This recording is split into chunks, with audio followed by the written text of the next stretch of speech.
So the idle for kick doesn't show anything, even though I changed it. And by the way, the UX for kick is horrendous, absolutely horrible.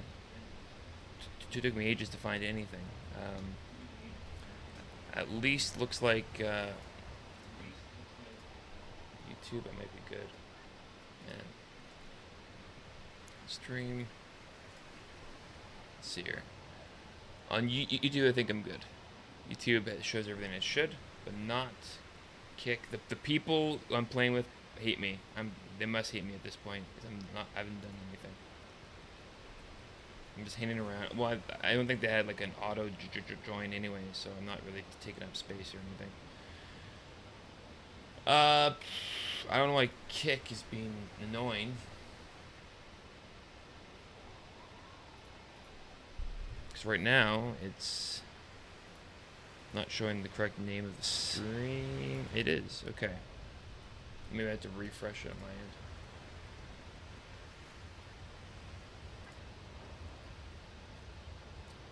My goodness.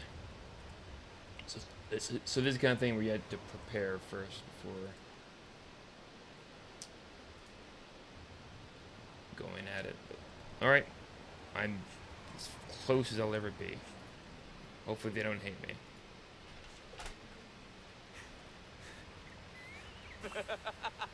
Yeah. Yeesh. Okay, here we go. I'm back. Second streams of college videos. Okay. So let's do a first hunt, and then I'll start listening to videos basically. Here's something.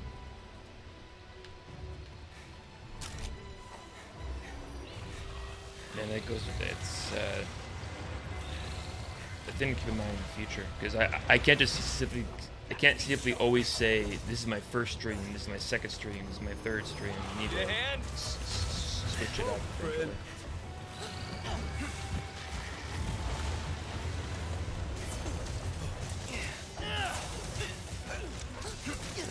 First combos of the day.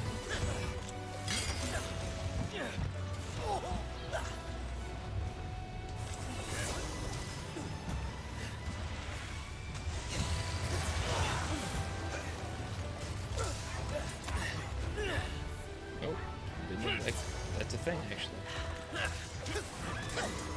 Get ready.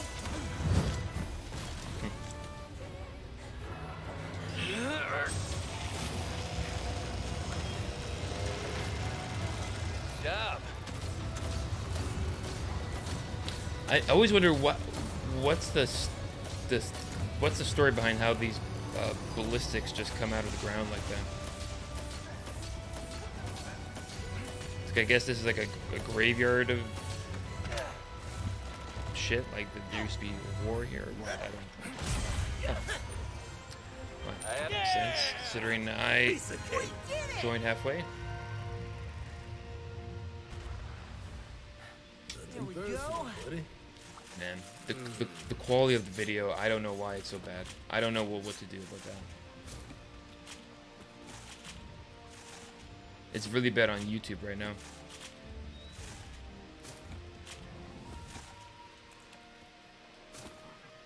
On Kick, I guess it's serviceable. Wait, I saw it. There we go. Hiding. I wonder if they use this. See. I have no response other than. Hold up. That's a command for the. Okay, that's all I can say.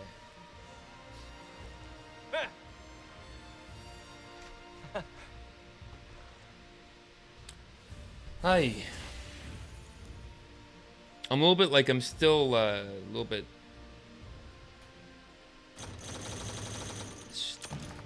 A little bit like I feel like I haven't really prepped for this enough. Like I feel like during my last stream I wrote down a few things that I should look up at some point, but I thought I could do over the weekend, but I kind of wish I looked it up earlier, like how to make loadouts and stuff like that. But let's put on a video. One I was thinking of. From. See if I can. APS. Properties. Browser. Nope.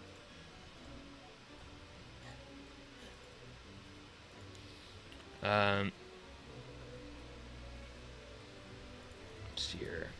So I was going to look up just overall a theme of psychology. Let's see what we can do.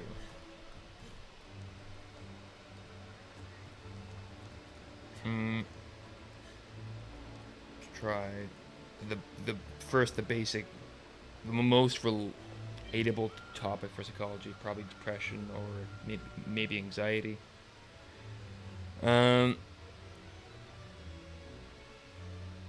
Something that would last for. Let's do any of them really. I shouldn't get too thoughtful over it. How about the crash course psychology number? American psychologist and professor of psychiatry K. Redfield Jamison is one of the world's foremost. I gotta know. I'm not fully sure on the copyright stuff. I've seen a lot of streamers just watch videos, but I don't know how flexible that is. Oh, they left. Oh no. Of course, because I'm not doing anything. This is gonna be a constant issue.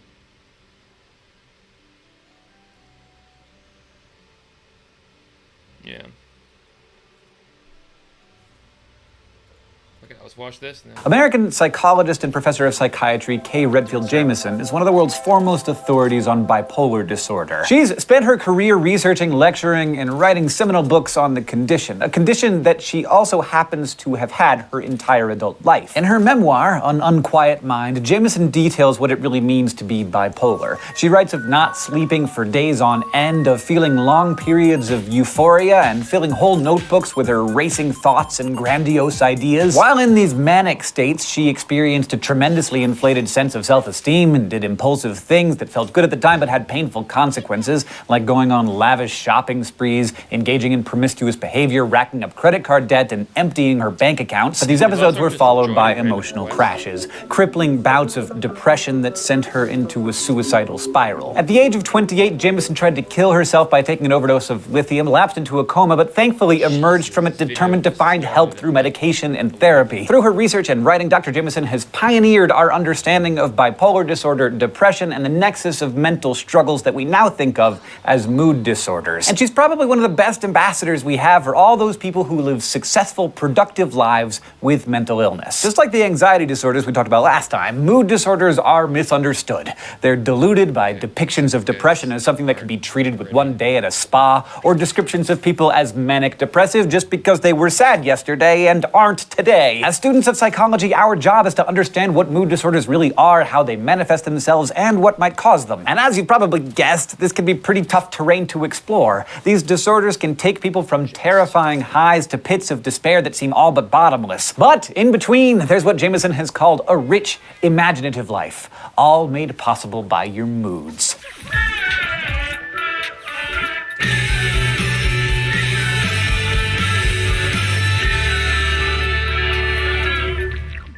We've been talking a lot about terms and concepts that mean something different than what you think they... So far, that very first story cannot relate at all, I don't think. Like that, the whole story of going from being so low to not sleep for days, then being so high to just can't help but like write down all your thoughts. Like that's definitely a bipolar issue and not a depressive issue. I could relate more with depressive.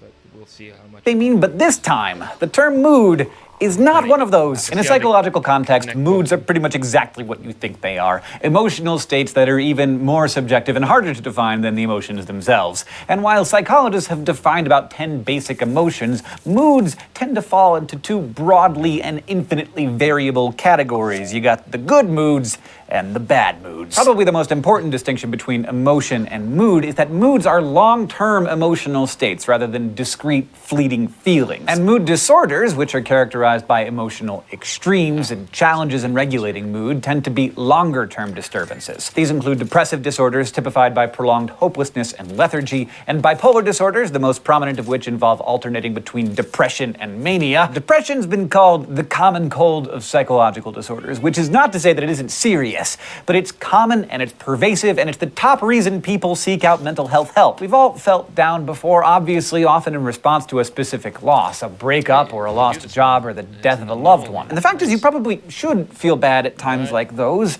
It can actually be good for a mind and body to slow down to help digest losses that you experience, but in general, sadness is temporary. It's when sadness and grief extend beyond the generally accepted social norms or plunge into a depth that causes serious dysfunction that you find yourself in the territory of depressive disorders. The DSM-5, our handy if super flawed user's guide to psychological disorders, officially diagnoses a major depressive disorder when a patient has experienced at least 5 signs of depression for more than 2 weeks. These symptoms include not just depressed mood, but also significant weight or appetite loss or gain, too much or too little sleep, decreased interest in activities, feeling worthless, fatigued, or lethargic, difficulty concentrating or making decisions, and recurrent thoughts of death or suicide. So while everyone experiences sadness, depression is a physiological as well as psychological illness. It messes with your sleep and appetite and energy and neurotransmitter levels, all interfering with the way your body runs itself. Plus, in keeping with our definition, I can relate with a lot of that. That's actually, I'd say, like the thing I'm feeling this last week roughly.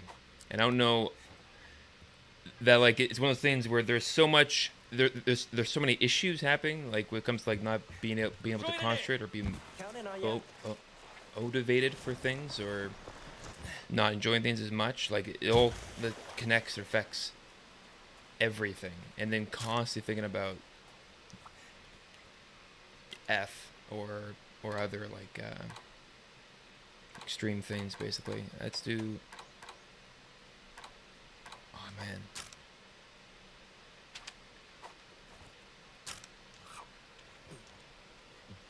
I actually forgot to do this. Okay, there we go. The thing is, if I aim to only play Monster Hunter when on Monday, Wednesdays, and Sundays, hopefully it'll be frequent enough. Or I need to like play. I just need a day where I play like 8 hours to remind myself how to play the game.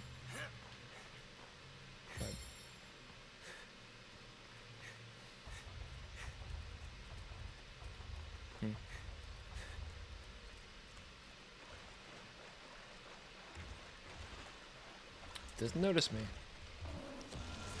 Now he does. Of psychological disorders to be considered a true disorder, this behavior needs to cause the person or others around them prolonged distress, the feeling that something is really wrong. Just as a person with severe generalized anxiety disorder may never want to leave the house, a clinically depressed person often feels so hopeless and overwhelmed that they have trouble living a normal life. And unlike the bipolar disorders, the depressive disorders tend to be all lows. You've probably heard of manic depression. It's the outdated term for bipolar disorders. These include those classically dark lows of depression, but also bouts of the opposite, of extreme mania in more severe cases. Someone suffering from a bipolar disorder may flip back and forth between normal and depressive and manic phases within a single day or week or month. And a true manic episode doesn't just mean being energetic or happy. It's a period of intense, restless, but often optimistic hyperactivity in which your estimation of yourself and your abilities and your ideas can often get skewed, like really, really skewed. Some patients experience mania only rarely, but when they do, it can be destructive. Kay Jameson has testified to that. Once, during a manic episode, she bought up a drugstore's entire supply of snakebite kits, convinced of an imminent attack of rattlesnakes that only she knew was coming. In another, she purchased 20 books by the Penguin Publishing House because, she said, it could be nice if the penguins could form a colony. In other words, bad judgment is common, and it can get worse. Full-blown manic episodes often end up in psychiatric hospitalization since the risk to self or others can become severe. When the highs eventually end, they're often followed by dark periods of depression. When left untreated, suicide or suicide attempts are common, another element of the disorder that Jameson herself can attest to. Like so many things in psychology, the cause of mood disorders is often a combination of biological, genetic, psychological, and environmental factors. We know, for example, that mood disorders run in families. Genes matter, and you're more likely to experience a bipolar or depressive disorder if you have parents or siblings who suffer from them. Studies of identical twins show that if one twin has a bipolar disorder, that the other has a 7 in 10 chance of also being diagnosed, regardless of whether they were raised together or apart. And while a stressful life can't give you bipolar disorder, it could trigger a manic or depressive episode in someone with a pre-existing condition, or start a descent into a major depressive episode in someone who'd never before experienced depression. In other words, a person who loses a loved one could go from sad to depressed or slide into a bipolar episode, but it couldn't cause them to have the disorder to begin with. In the case of depressive disorders, for most people, after weeks, months, or even years, their depression can end, hopefully with a return to baseline healthy functioning. Worldwide, women tend to be diagnosed with major depression more often than men, but many psychologists think this is simply because women tend to seek treatment more. It's also possible that depression in men tends to manifest itself more in terms of anger and aggression than as sadness and... Okay, this video is a lot to take in. This is some crazy examples for sure. I can't... It's one of those things where it's like, yeah, I'm not feeling great, but I'm not feeling that bad. I'm not feeling that horrendous. Where basically to have your reasoning be hijacked so hard, I can't imagine. But now I want to think, what the heck just happened? How that was just a one hit. It wasn't even that big of a hit. I think he just like he basically turned around and clipped me, if I remember correctly. That's crazy.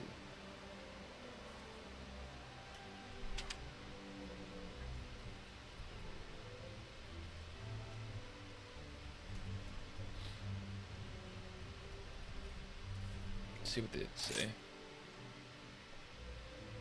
See what kind of advice some rando is going to give me. I'm opening myself up for something like the good response or something.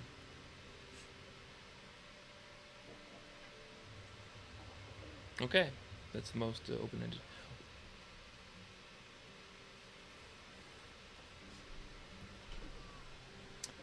The most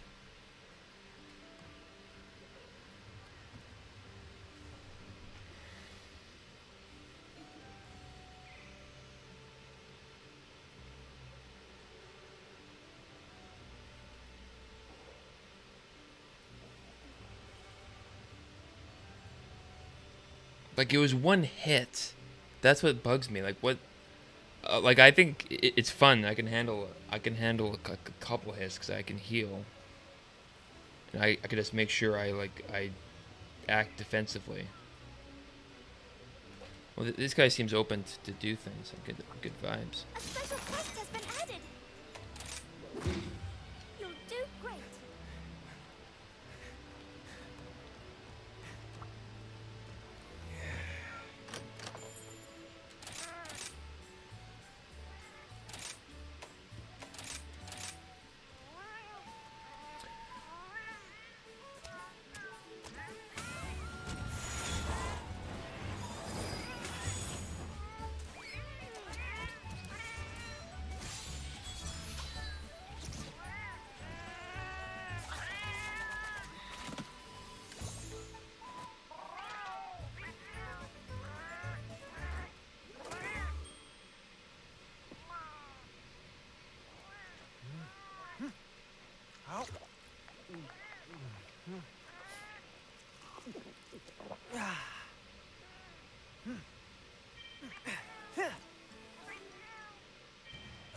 Time to go. Wow, he's actually have a whole full Back to group. work. After one meal, now I'm all set. Got a whole squad going. Ready when you are. I'll make it quick. Hold on a sec. Time to get going.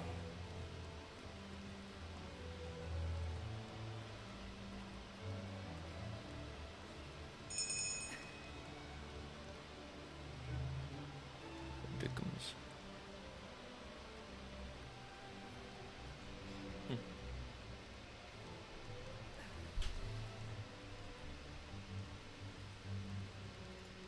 So what I'm curious about is why the settings are so horrendous.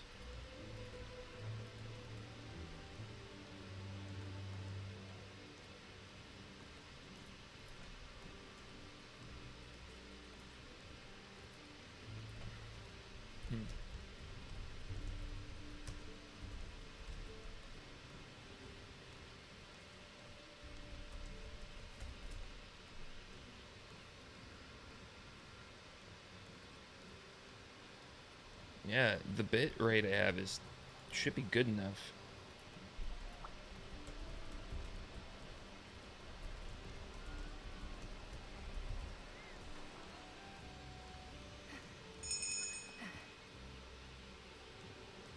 Looks like that's everyone. Weird, yeah. I'm looking up some stuff, but don't see any information on. It says good bit rate. I know I have good internet. I'm very confident I do.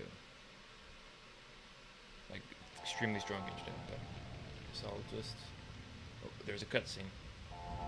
Ominous clouds, torn apart, unleashing a torrent of rain.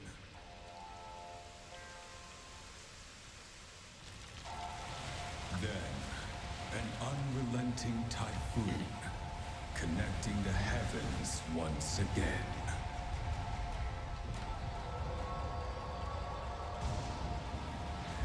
Finally, it shows its form, a hurricane made flesh.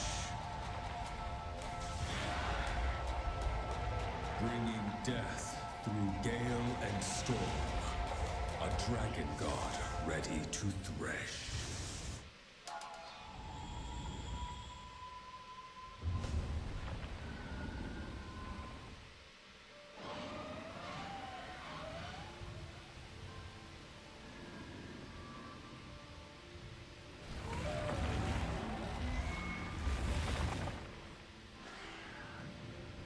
It is time. I will slay my mortal enemy. I already died once. I have nothing left to lose.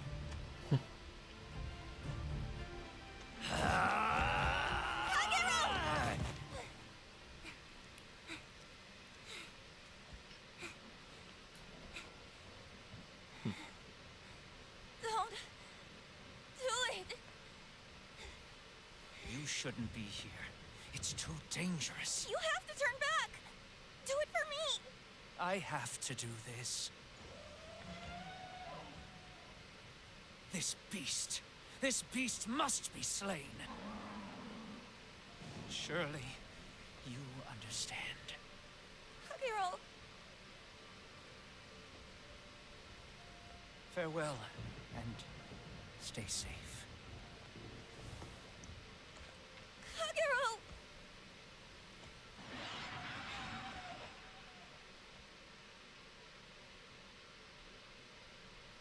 Thank you.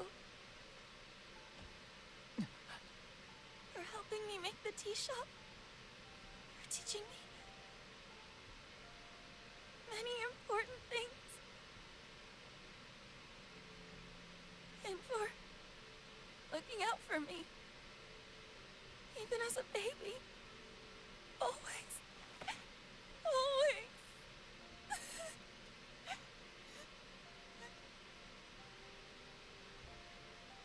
Lady Yomogi.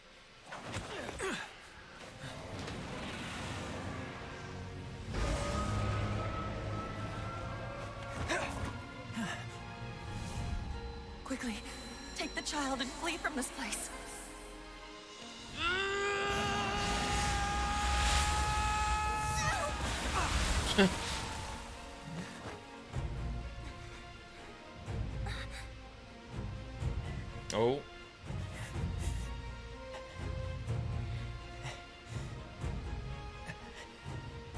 way was demolished. You are safe with me, Lady Yomogi. Now and forevermore.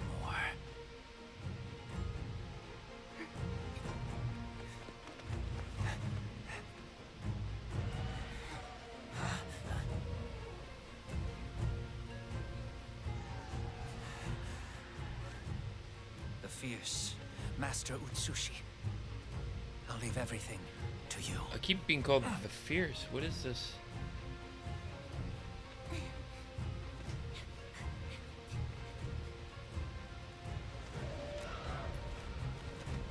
All right, Ace. Get ready to thrash. Let's go. Let's go. Let's go. We gotta protect the village and our families. Let's go. Look like this is more cinematic than usual. I wonder if it, like, which would be weird. I actually, that probably shouldn't be too scripted. Actually, shouldn't be at all. Thanks.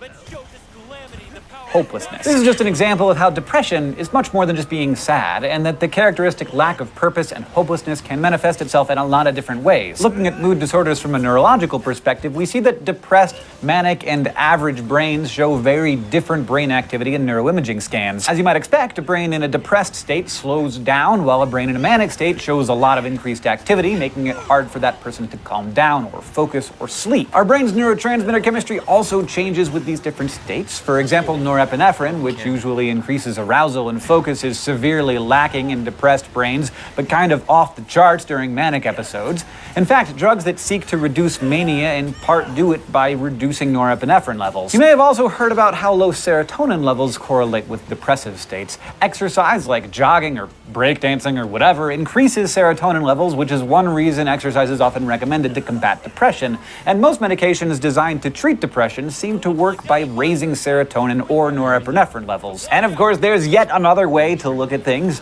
The social cognitive perspective examines how our thinking and behavior influence depression. People with depression often view bad events through an internal lens or mindset that influences how they're interpreted. And how you explain events to yourself in a negative or positive way can really affect how you recover from them, or don't. Say you were humiliated in the lunchroom when someone tripped you and your chicken soup flew all over the place, and you sat down on a brownie and it was just a bad day. A depressive mind might immediately start thinking that the humiliation will last forever, that no one will ever let you live it down, that it's somehow your own fault, and you can't ever do anything right. That negative thinking, learned helplessness, self-blame, and overthinking can feed off itself and basically smother the joy out of a brain, eventually creating a vicious, self-fulfilling cycle of negative thinking. The good news is that that cycle can be broken by getting help from a professional, turning your attention outward, doing more fun things, maybe even moving to a different environment. But again, that social cognitive perspective is just part of a much bigger puzzle. Positive thinking is important, but it's often inadequate on its own when up against genetic or neurological factors. So mood disorders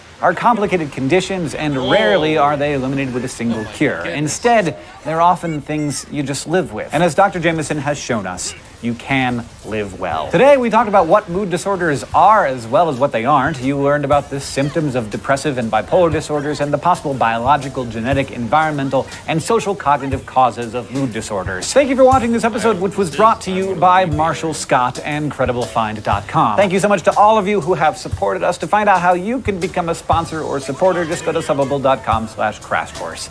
This episode was written by Kathleen Yell, edited by Blake DiBestino, and our consultant is Dr. Ranjit Bhagwat. Our director and editor is Nicholas Jenkins. The script supervisor is Michael Aranda, who is also our sound designer, and the graphics team is Thought Cafe. Well, you're after me. Why?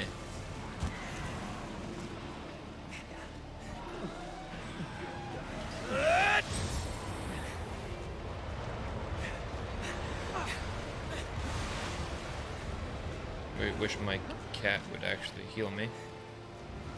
But it's not going to.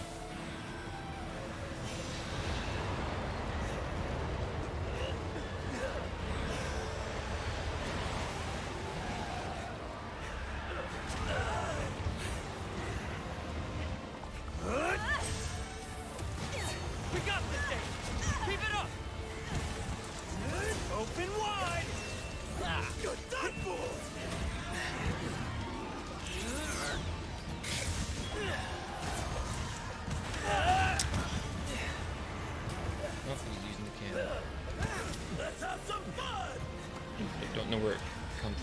Okay. It's cool. I can know when a hit's coming, and if it's too late.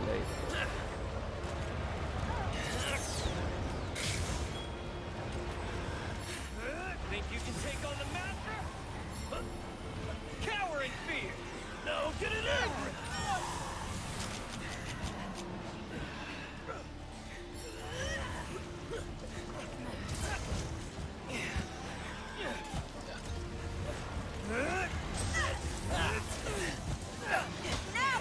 Here it comes!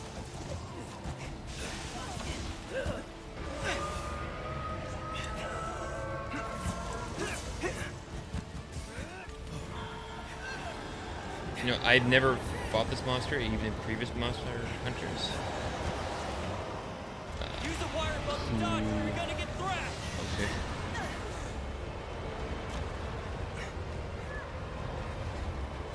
Am I gonna get thrashed? Good. Now, it's kind of weird that they had to give you help there. Oh.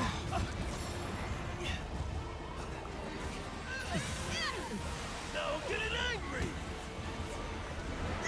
Time to thrash! I'm gonna kick your butt! Strike like thunder! Here comes the pain! This is the end for The you! end of the line for you! You're mine! Mr. Monster, meet This'll all Mr. be over soon! Nice one. Uh-oh! I think things are about to get serious!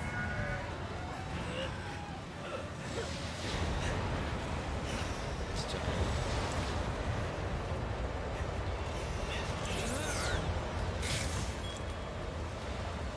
Coming for you! You have any items?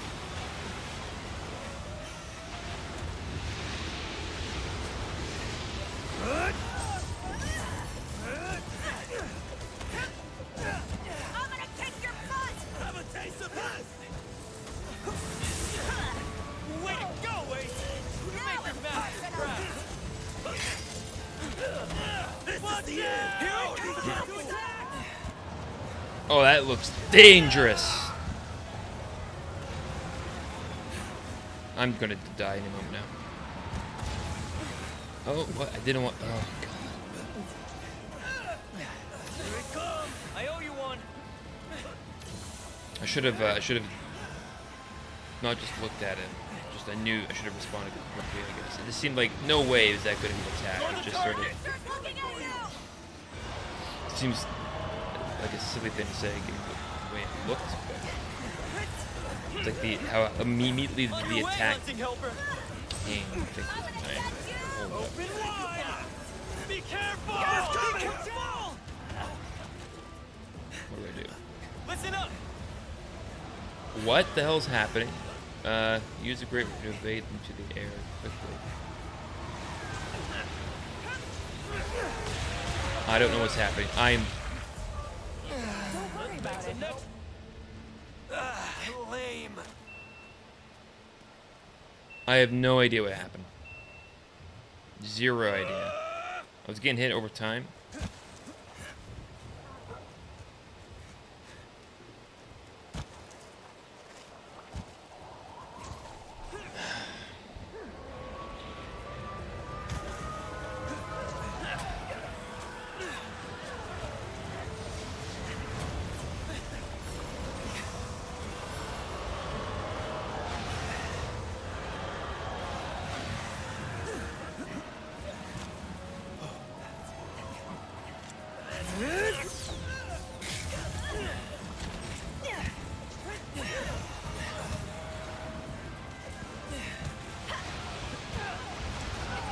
It's after you! Can you handle that by yourself? Hold on, Ace. I've got a plan. Just give me a sec.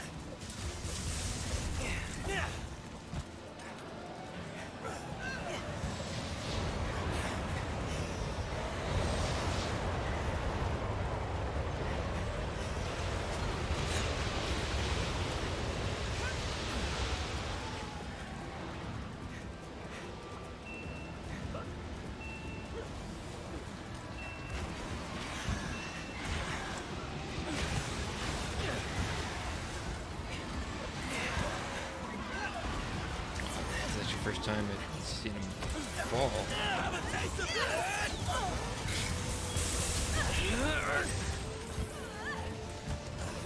Here it comes! Nice. Oh, nice. Wow, we're doing... Well, not me. I'm feeling that people are carrying me here. A question. Check me out, Ace! Time to hang 10! With what? Okay.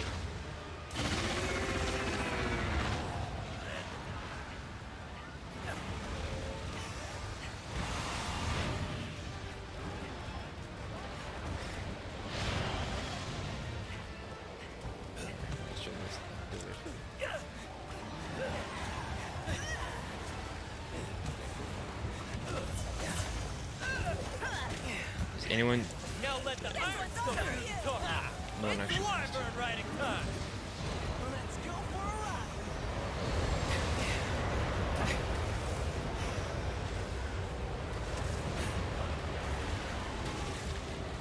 That's the spirit! Keep thrashing, Ace!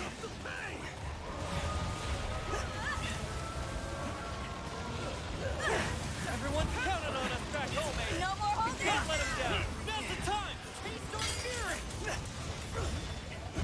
Let's do this, Ace! I'm gonna kick your butt. I'll end this! No storm can extinguish this Arsenal. Cornered. I should get. See ya! You're a natural. This one's all for you. Get ready! Yeah!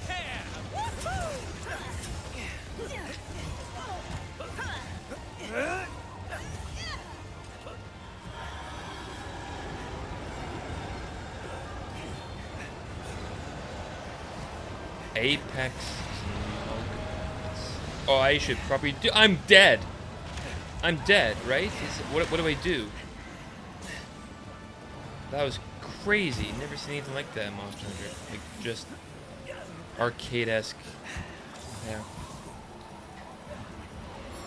I am not in the mood for. Oh fuck. Can't do anything. Can't. I'm not. I guess. Man.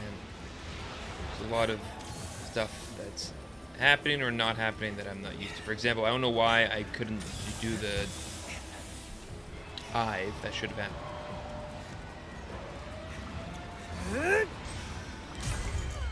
Okay. All done! All you need are people with higher rank. It's a group.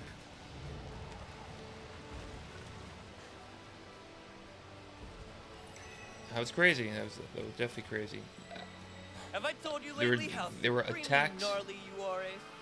That were. Don't think I've ever seen anything like that in Monster Hunter in the past.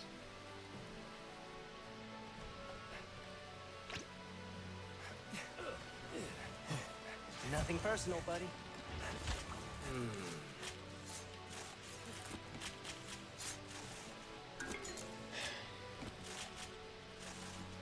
But of course, I'm not in a good mood, unfortunately. So now I'm just like that. What honestly, I see myself playing that and getting a little more excited, but I'm not. It sucks. I'm definitely. It's good. Like once. It's very important if you have depression, you're aware of it when it happens, because then you're aware of the kind of how it can twist how you view things, so that you can act accordingly.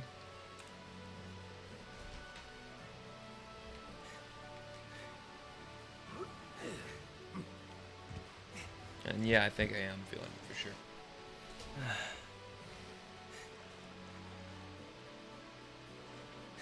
Yes.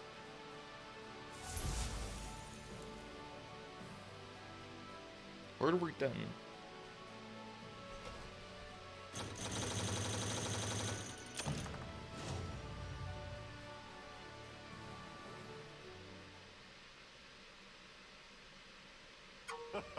Well done, Rudolph. You took care of the Amatsu and avenged Caro's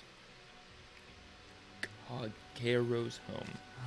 I thank you, Master Rudolph, and I apologize for being reckless and letting anger get the better of me. He was angry, really. Do you have any idea how scared I was when I heard that you ran off to fight that thing?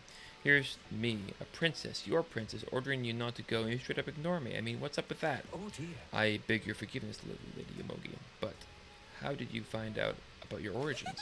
I've always sort of known. It's all a little blur, but like I kind of remember being a baby and stuff happening around me. What? Oh, and I found your letter the other day. There we go. Senri must have dropped it. The seal on the front had been opened, and I could see some of the writing. I didn't mean to read it, but I just sort of did. You mean the letter I sent Hadori telling him I wasn't sure when and how to tell you? And that's how you found out? Guess it was meant to be. Of course I'm sad about everything I lost, but Agero, I'm alright really. I feel happy every single day. I've got you, Elder Fugan, Rudolph, and everyone else in Kimura watching over me. Oh dear. Oh, Lady Yomogi, you have grown so much without my noticing. I am so proud of you. Agero, are you crying? How does he even see? Let the old waterworks do their thing once in a while. All's well that ends well, huh? And it's all thanks to you, Squirt. You know, we're all like family here, and you've made this old man proud. From the Cerulean heavens above to the verdant fields below, all of Kimura village can finally know true peace. Was that the last like DLC content? Is that like the last like the new monster for this installment of Monster Hunter?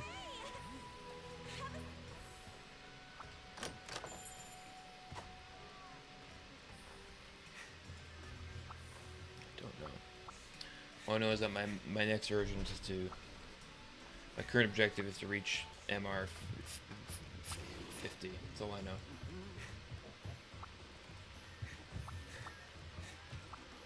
Welcome to the hub. You want to try an anomaly quest?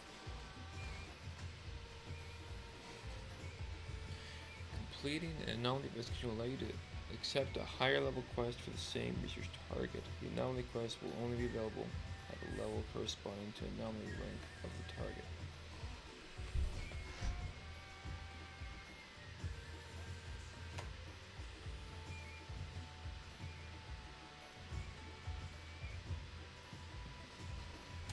I've been to Elgato a few times. The invigorating ocean breeze, the friendly faces. It's a lovely place. But why did they have to put my paintings on display? Hojo's I can understand, but mine? It's so embarrassing. Until next time.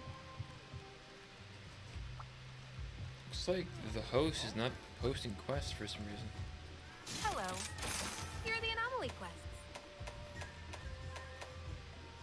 Let's see what happens.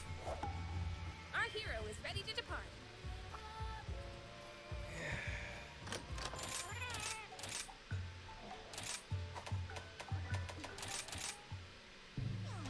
Put on a new video.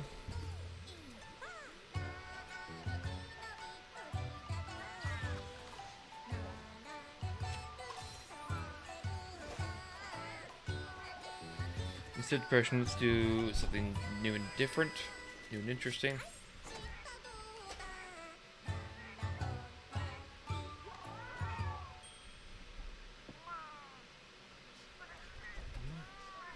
See if we can find something.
I almost feel like... Looks like the other two aren't joining. Let's look for good psychology videos. Don't know on what topic specifically.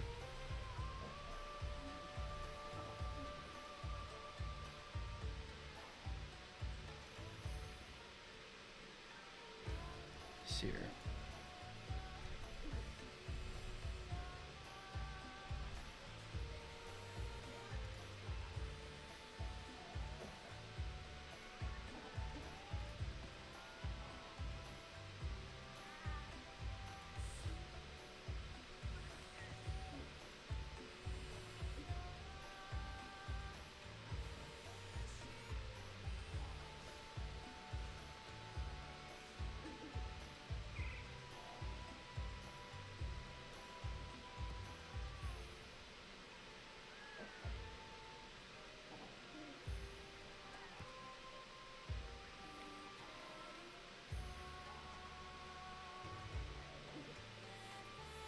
Interesting that he's psychology of self-sabotage. Let's put that on, and looks like I'll change. Oh, and Brainidos presents The Psychology of Self-Sabotage. Why we sabotage ourselves.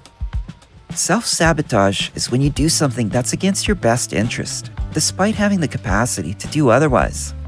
This may be done through actions, words, or thoughts. It can be as simple as procrastinating on a task, or as complex as sabotaging your relationship with someone. Some people who self-sabotage don't even realize that they're doing it and become stuck in negative patterns that prevent them from progressing in life. In this video, we explore how to recognize the most common reasons for self-sabotaging so that you can work toward overcoming them. Number 1. Lack of self-worth. Lack of self-worth is one of the leading reasons why people sabotage themselves. When you're not confident in your own abilities and talents, it's much easier to settle for less than you deserve. This is especially true if you suffered from abuse or neglect during your childhood, as this can result in feelings of low self-esteem. You may have been taught that you're not good enough, or that you will never be able to do anything right, so you don't bother trying. Number 2. Fear of success. Fear of success can make you self-sabotage because it can lead you to believe that you are incapable of handling success or that you don't deserve it. You may start to doubt your abilities and become overly critical of yourself. You may also worry about how success will change your relationships with others. This often leads to behaviors such as procrastination, self-doubt, and avoidance, preventing you from reaching your goals. Number 3. Fear of failure. In some cases, self-sabotaging behaviors can manifest as an attempt at self-protection from the potential pain of failure. You may be too overwhelmed by the idea of not succeeding to even try. Or you may get so caught up in worrying about the potential for failure that you forget to focus on the things that could help you succeed. This fear can lead you to set up roadblocks and make it harder to take risks that could bring you closer to your goals. Number 4. Familiarity. Whether it's falling back into old habits or making assumptions based on past experiences, familiarity can lead to self-sabotage. The reason for this is that familiarity creates a sense of comfort and safety in your mind, even when it's bad for you. You feel like you know what to expect and how to handle the situation, so you let your guard down instead of approaching the situation with the same level of awareness and intention as you would if it were new and unfamiliar. Because of this, you might miss opportunities, make mistakes, and ultimately sabotage your own success. Number 5. Inconsistent or conflicting thoughts. Self-sabotage is a common result of having inconsistent or conflicting thoughts. Your thoughts shape your behavior, so when they are at odds with one another, it can be hard to take action and make decisions. This can be especially challenging if those thoughts conflict with your values or beliefs. When you're uncertain about which thought to follow, it can be difficult to make progress. As a result, you feel stuck or overwhelmed and start to doubt yourself. Number 6. Social or peer pressure.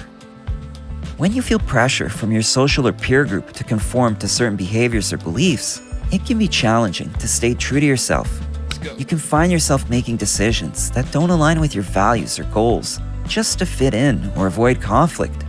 Additionally, giving in to social or peer pressure can create a sense of internal tension and stress, further hindering your ability to make healthy decisions. Number 7. Need to be in control.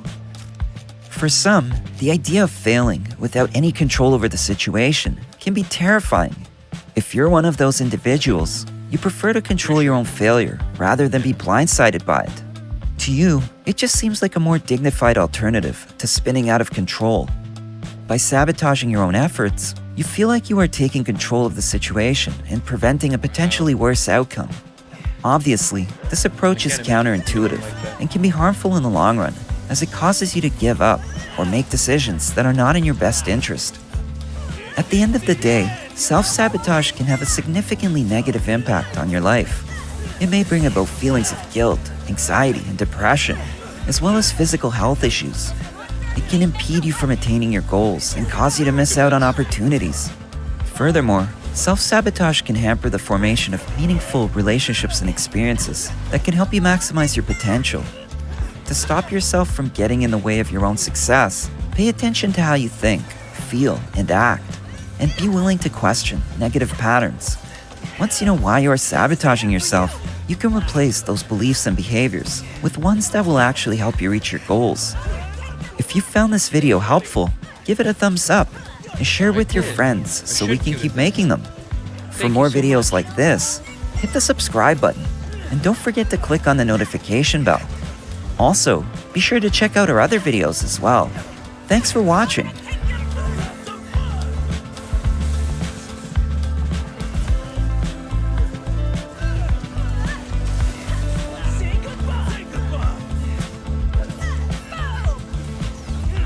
So thankfully this anomaly is more and it can handle this more. It's Shouldn't have ticked me off. Get ready.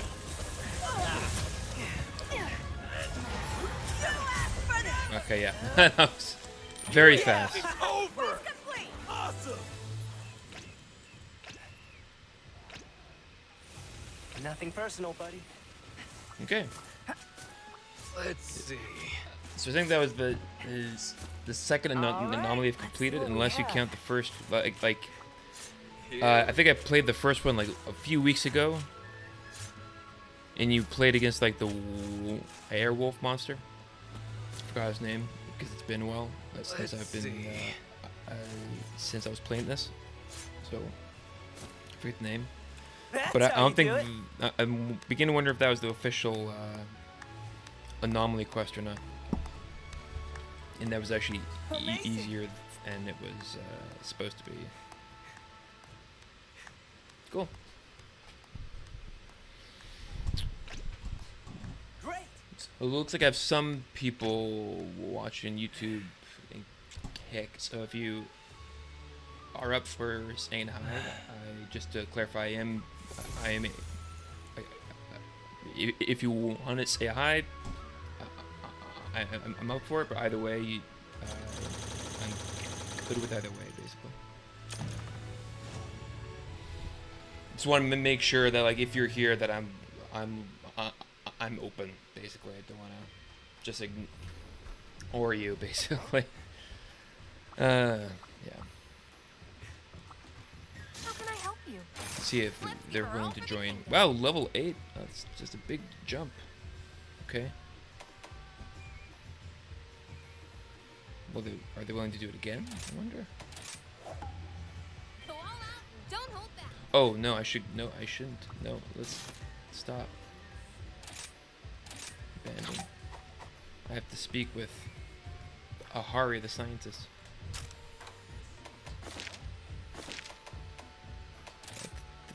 Tea shop.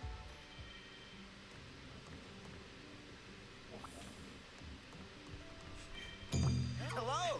Thanks for getting the ball rolling on those investigations. Looks like there's more available too. Good. Each investigation will have different content, so try out as many as you can. Remember, the more data, the better. By the way, did you get some investigation coins? Hey, just a little something from me to say thanks. You can use them here to exchange for items, and as our research progresses, more items will become available. Oh, and one more thing. Priority monsters will be posted as research requests. Keep an eye out on those as they'll rotate regularly. Well, thanks again. Hey, how's it going? Okay, got coins. I'm not going to read that because I think someone posted the quest. Yeah. Oh, I could chit-chat with the NPC. Forgot you could do that. I just don't... If I'm playing Monster Hunter, I'm not playing Monster Hunter looking for an narrative experience to connect with NPCs. If I wanted that, I'd be playing... Oh, no. Oh, I'd be playing, like, Mass Effect or something.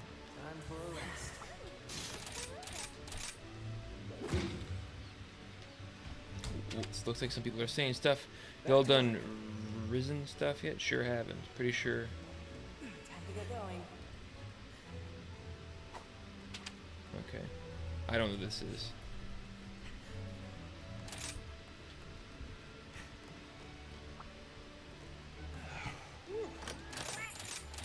No idea what that is.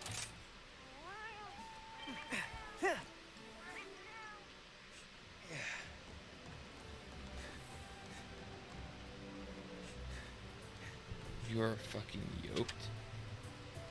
How long did it take for your set build? You're fucking yoked. Who's he talking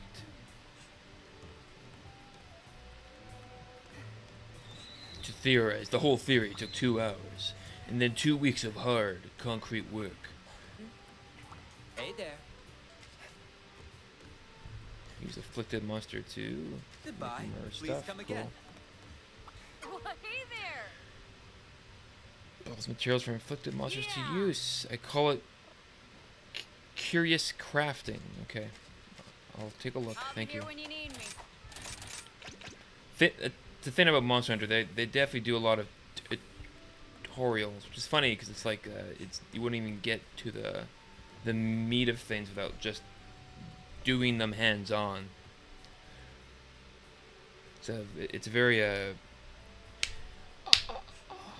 I have a game designer friend who I don't know how to phrase it, but I guess he'll always criticize Japanese games for that reason. It's very common to have, like, if there's ever a new mechanic or a new system, it's usually a pretty, like, drawn out process to, like, explain everything and all that stuff. And it's with him, he comes from the school where you teach without the player easily realizing it, basically. Let's go. See if we find a new video.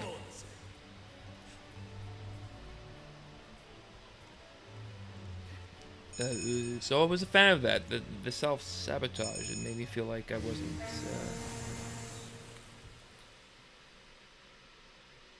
you know, I couldn't quite relate, and I thought about it for a bit. I thought about how I could, and that was interesting. Like, the closest would be maybe fear of failure, but I think maybe that's a common thing. Like, but not enough for me to not try things. I think I'm just depressed currently. So, looks like. Just trying to find new. So, trauma and addiction sounds interesting.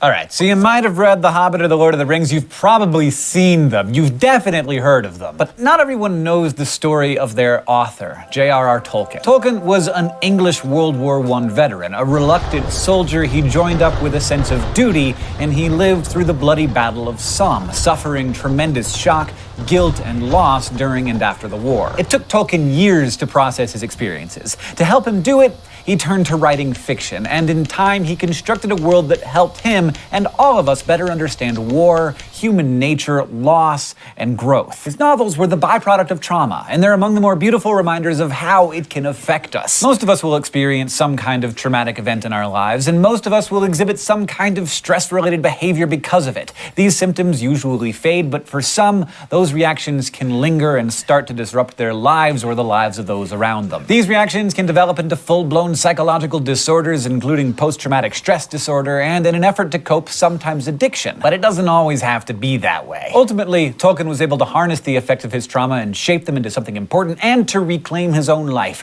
because there is such a thing as post-traumatic growth, too. As it does with many other things, psychology approaches trauma-related disorders with different perspectives, but they all tend to ask the same questions. How do you identify and diagnose these disorders, and how do you treat them so that the patients can recover, with the understanding that they might never be the same as they were before the trauma, but they can still be healthy and happy? In a way, psychology helps patients ask themselves what Tolkien asks his readers, and what Frodo asks when he's finally safe back in the Shire. How do you pick up the threads of an old life? How do you go on when in your heart you begin to understand that there is no going back?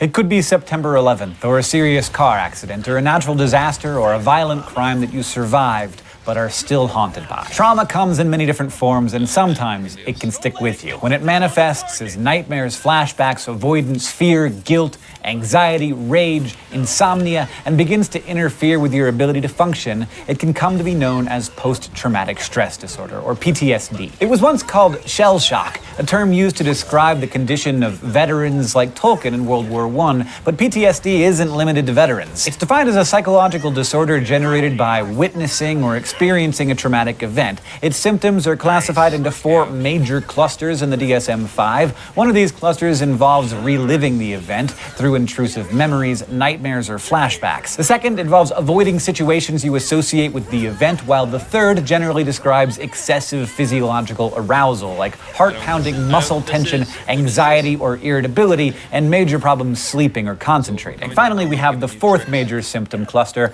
pervasive negative changes in emotions and belief, like feelings of excessive guilt, fear, or shame, or no longer getting enjoyment out of what you used to. PTSD patients also experience numbing, or periods of feeling emotionless or emotionally flat, and dissociation, feeling as if situations aren't real or are surreal, feeling like time is slowed down or sped up, or even blacking out. We've been discussing how anxiety and mood disorders can affect a person's ability to function, and how that impairment itself leads to more suffering and dysfunction. When any of these disorders is left untreated, sufferers may start to feel desperate to find some way to cope, and one way may be substance abuse. Unfortunately, addiction and trauma can go hand in hand, and it can be hard to recover from one without also dealing with the other. According to the U.S. Department of Veterans Affairs, more than 2 in 10 veterans with PTSD also struggle with substance abuse problems, and 1 in every 3 vets seeking treatment for substance abuse also have PTSD. And across many studies, between 1/3 to 1/2 of women in treatment for substance abuse have experienced rape or sexual assault. For a long time, most psychologists understood PTSD through the lens of fear conditioning, or the unshakable memory of being in mortal danger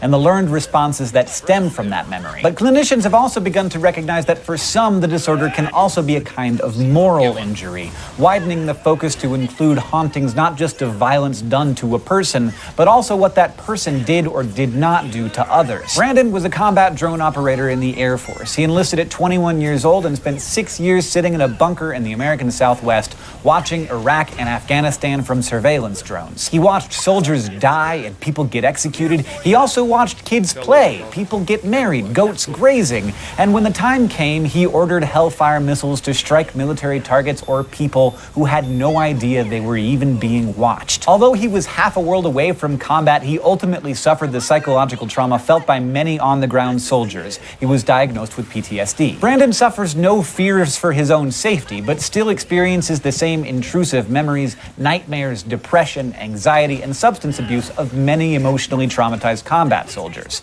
So do a lot of other drone operators. But why do some victims of trauma suffer from PTSD while others seem able to move on? Well, it's psychology, so the risk factors are complicated. Some findings suggest that there may be genetic predispositions making some people more vulnerable than others. We also know that context and environment matter. For instance, someone who has experienced childhood abuse might feel, on the one hand, more ready to deal with difficult and traumatic experiences, but on the other hand, they might be more likely to default to the suppression and avoidance in which PTSD sufferers frequently engage, which, as we've discussed in previous episodes, often makes psychiatric symptoms worsen over time. As far as what's going on in the brain, PTSD shares some similarities with anxiety disorders. For example, the brain's limbic system may flood the body with waves of stress hormones like cortisol every time images of the traumatic event bubble up uninvited into consciousness. And we've already talked a lot about how the amygdala and hippocampus are involved in those classic fight or flight reactions, which, when prolonged, can be really rough on the body. In fact, neuroimaging suggests that trauma, or the chemical processes set into motion by trauma, might actually damage and shrink the hippocampus. Since this region is also associated with how we consolidate memories, this might explain how memories associated with trauma could fail to be filed away as long-term memories and instead remain vivid and fresh through flashbacks and nightmares. If there's any silver lining to all of this, it's that some people may actually experience positive change after a trauma. Treatment and social support help some sufferers achieve post-traumatic growth,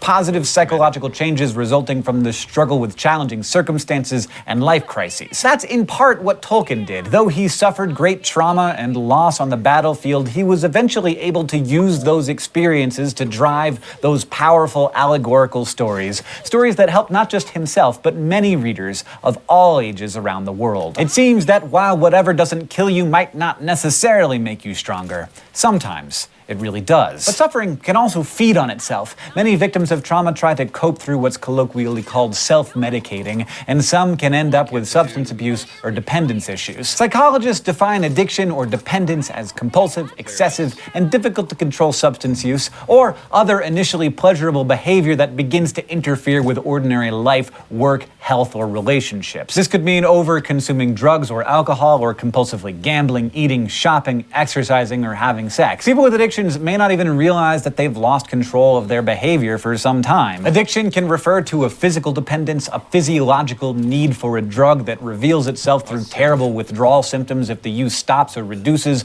or psychological dependence, the need to use that drug or complete that activity in order to relieve negative emotions. People with addiction are sometimes stigmatized as pleasure-bound hedonists who have no self-control, but people often compulsively use substances or do things in reaction to stress and other psychological problems. For various reasons, they've been prevented from coping in other ways, or maybe they just never learned how. So in this way, addiction itself is often secondary to the more complicated matter of how a person deals with stress and difficult emotions, or what kind of stressful situations they've survived. Few will dispute that much of what makes addiction possible is chemistry, but people are different from their life experiences to their biological sensitivities, so people respond in different ways to different drugs and behaviors. Many people can drink casually or gamble once in a while without losing control. Others simply can't. And people in recovery from addiction may also have different needs. Some will need to be completely sober and never again touch that drug or do that thing, while others may in time be able to regain enough control to use again in moderation. Likewise, some folks can kick the habit on their own, while others do better with or need support from professionals or support groups. Researchers in groups like Alcoholics Anonymous debate whether addiction is a mental illness, like a software problem related to thoughts and behaviors and feelings, or a physical disease, a hardware problem related to biology and genetics, or both,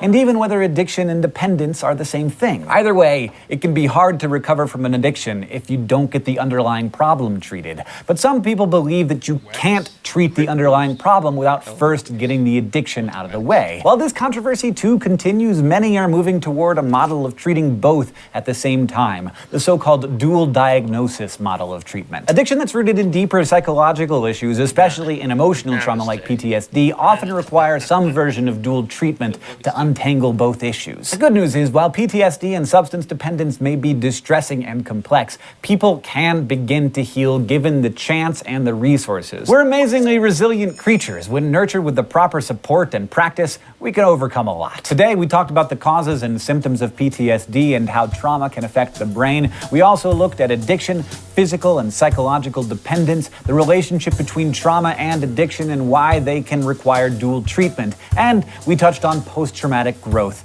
with the wisdom of Frodo Baggins. Thanks for watching, especially to all of our subscribers on Subbable who make this show possible. To find out how you can become a supporter and help us do this thing, just go to subbable.com/crashcourse. This episode was written by Kathleen Yale, edited by Blake DiPastino, and our consultant is Dr. Ranjit Bhagwat. Our director and editor is Nicholas Jenkins, the script supervisor and sound designer is Michael Aranda, and the graphics team is Thought Cafe.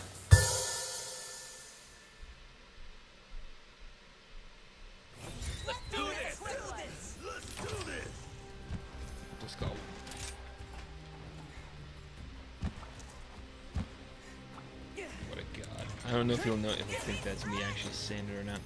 Or if it's just the intro. Thanks.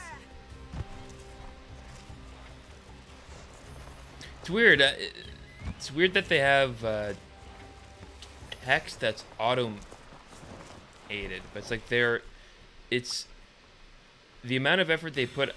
I think in Monster Hunter Rise specifically to have the player character have be a little bit realized is interesting. They actually put the effort into it.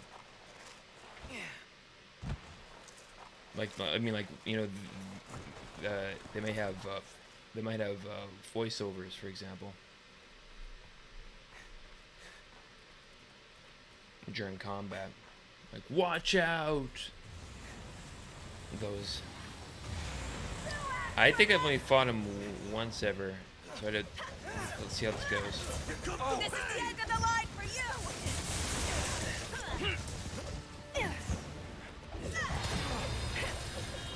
No more holding back!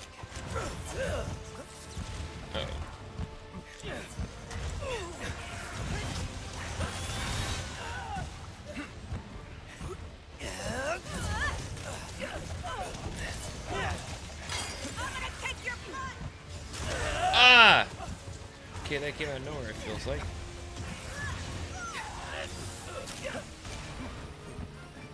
I'm here for you. Wasted those. Toward the target.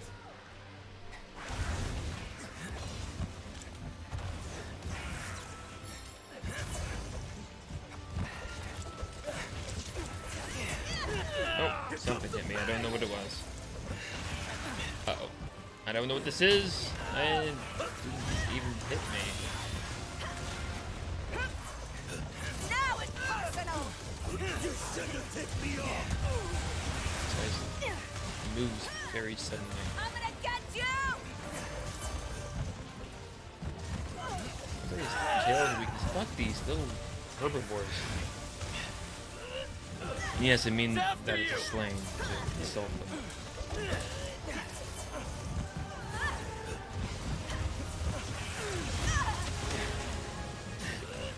I don't know his attacks at all.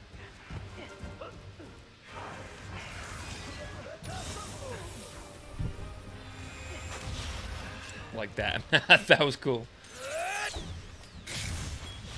Ah!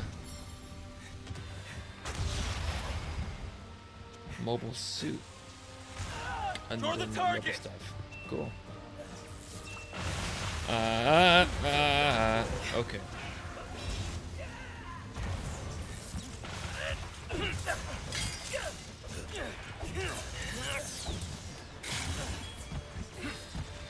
Oh, get out. Oh, you're gonna hit me pretty soon. No, I'm good. Say goodbye. Now it's personal!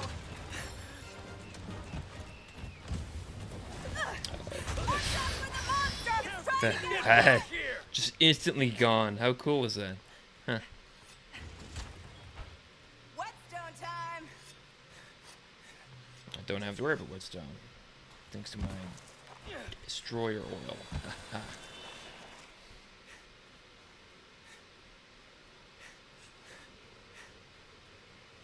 This guy now, he wants to. He reminds me of my other, who's like very into like end game with every game he plays, and cares about optimizing a lot. And like if you ever ask him about anything, he loves to explain.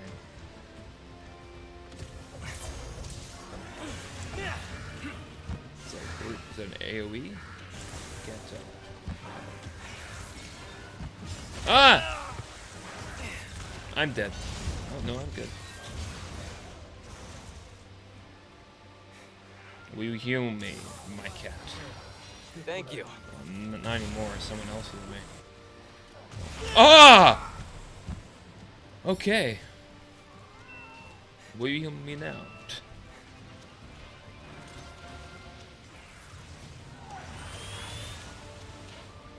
Please don't go in my area. Please don't. No, looks like he's ignoring me. And that kid, there's a lot of moves that oh, he's gonna hate himself for that.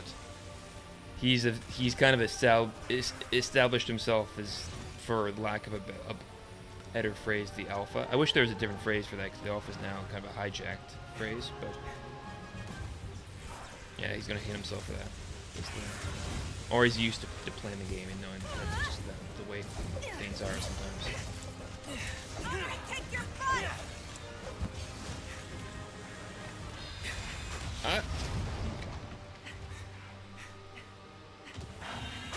Oh my! That was a one-hit kill.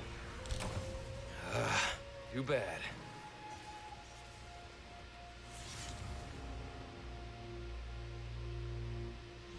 That was a one-hit kill. Wow.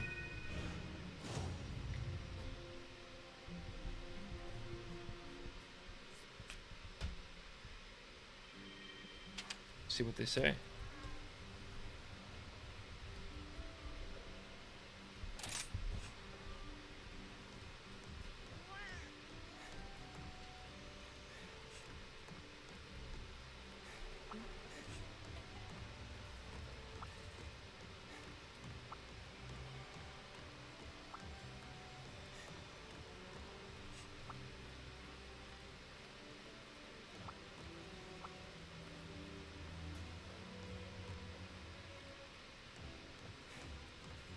Yeah, so that move, he can just charge at you instantly.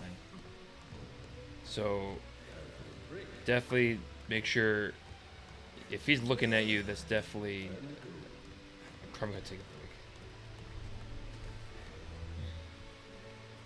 So if he's looking at you, that's when you should be very concerned. Not just keep back. There's some monsters you care about, like if you're in their area around their front legs, stuff like that.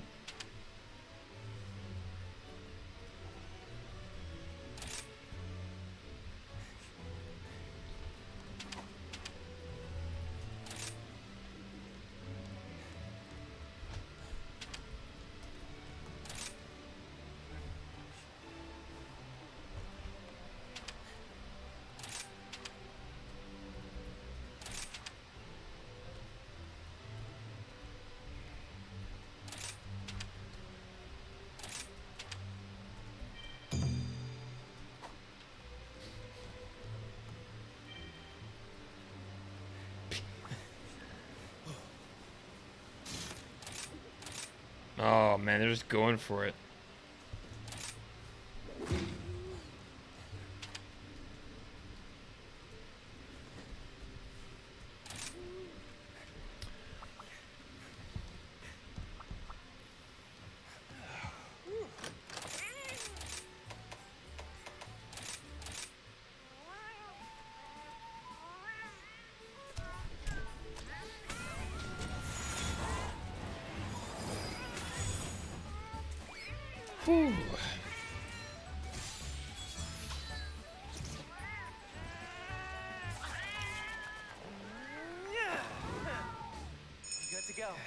I'll make it quick.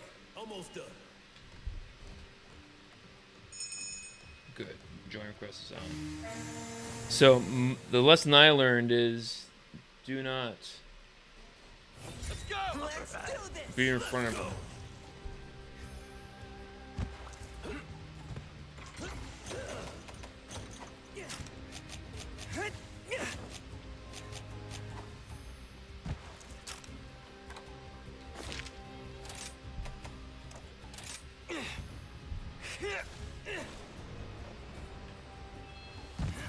I'm back.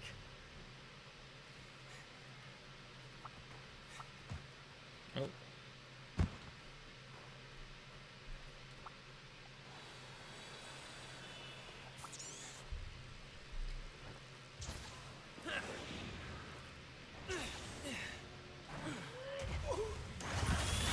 Huh? Oh.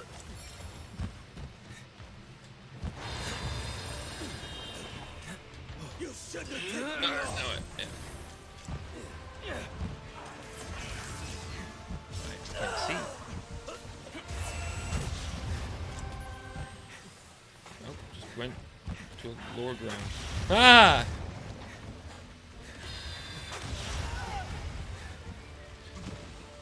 Now that I know that it's pretty fucking hard, I'm just...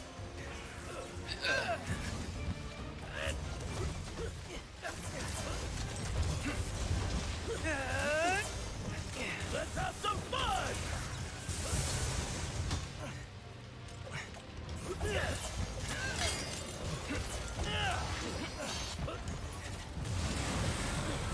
Get out of the way.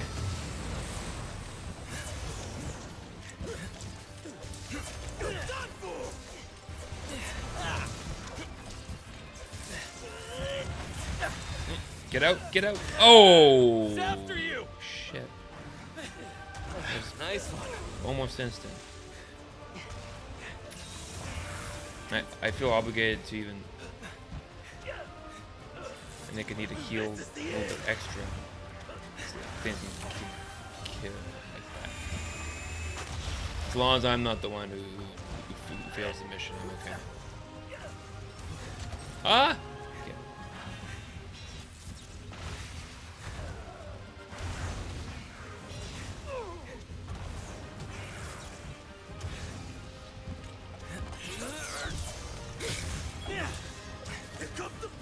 Oh, get out.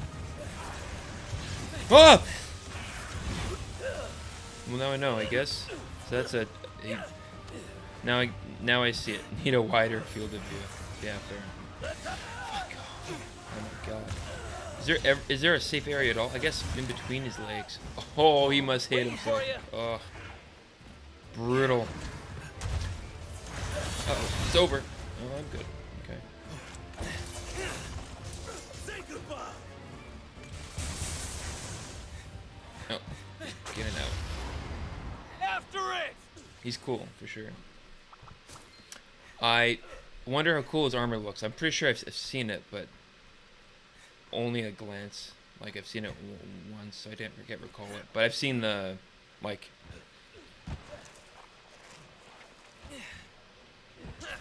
Pretty sure I've seen it, but I don't... I guess don't remember it being cool. So I guess that's why I didn't recall it. I'll have to have a look.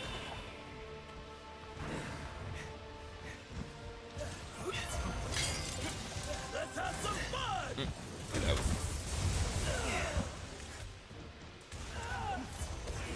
Get that tail.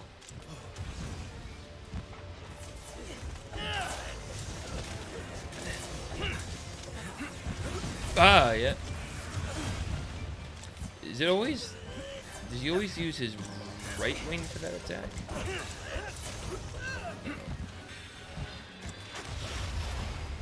He's cool.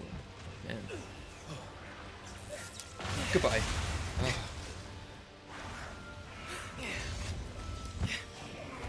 Oh.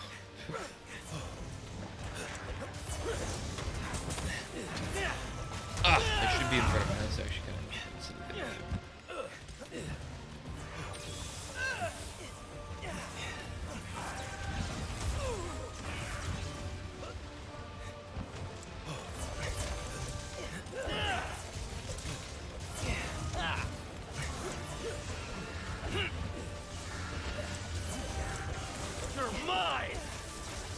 I don't know what this is. I'm getting out of the area, I guess. Okay, didn't hurt that much. Oh, God, we didn't get this far last time. You're the target. Be careful. I don't know where he is. Where is? Fuck! I don't know how to counter this attack at all. I don't know how it works. That's anxiety provoking. Especially because you know it will hit a lot. God, no one died that. Ah!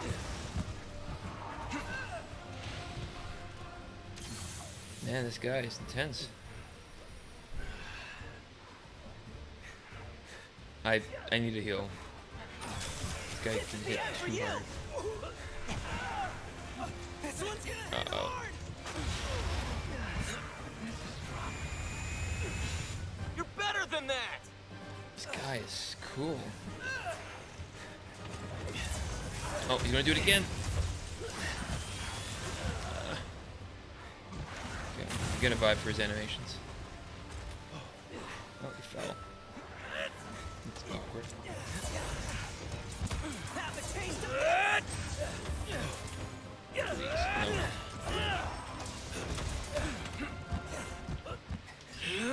Oh, yeah, I was gonna run. I'm dead. He's gonna fuck me over, no? It's Okay, bleeding. I'm good. Okay. This is fun. This is really fun.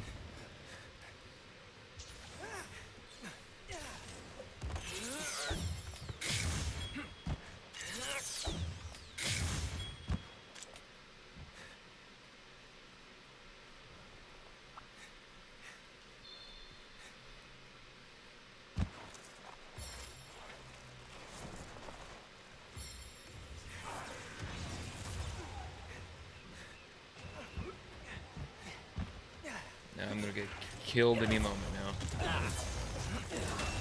Oh, I caught him. Nice.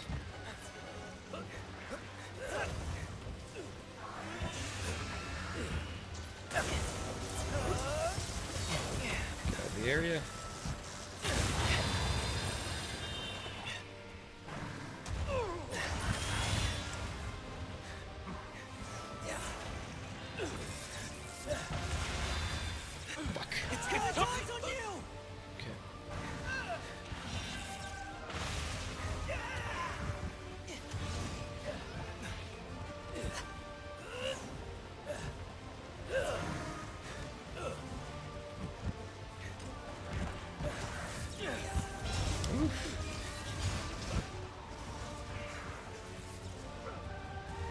Don't let it get you down.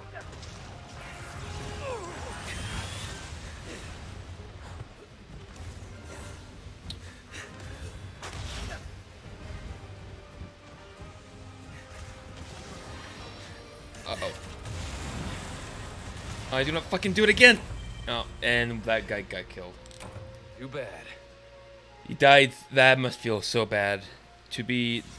It's one thing to faint, but to be the sole source of feints on the mission that fails is something else. I don't know how that feels. Like, that's how rare that is. Usually if I faint twice in a row, I would stay out of the area. I feel like I don't belong there.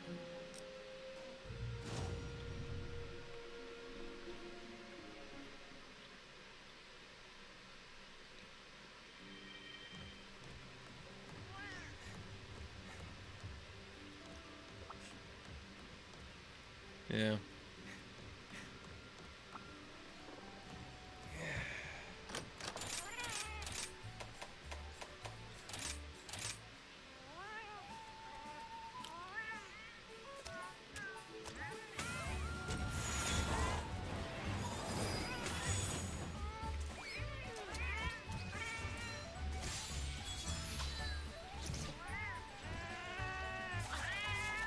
I always watch this cutscene for some reason. I don't usually, but I guess I'm gonna stream. Want to do it again? Bro. Ugh. When I was having fun.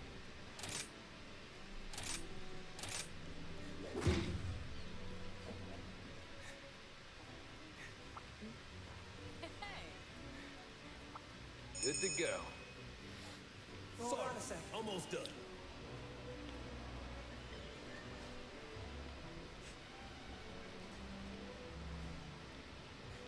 Stop. Post-traumatic stress. Let's look up some more on that stuff.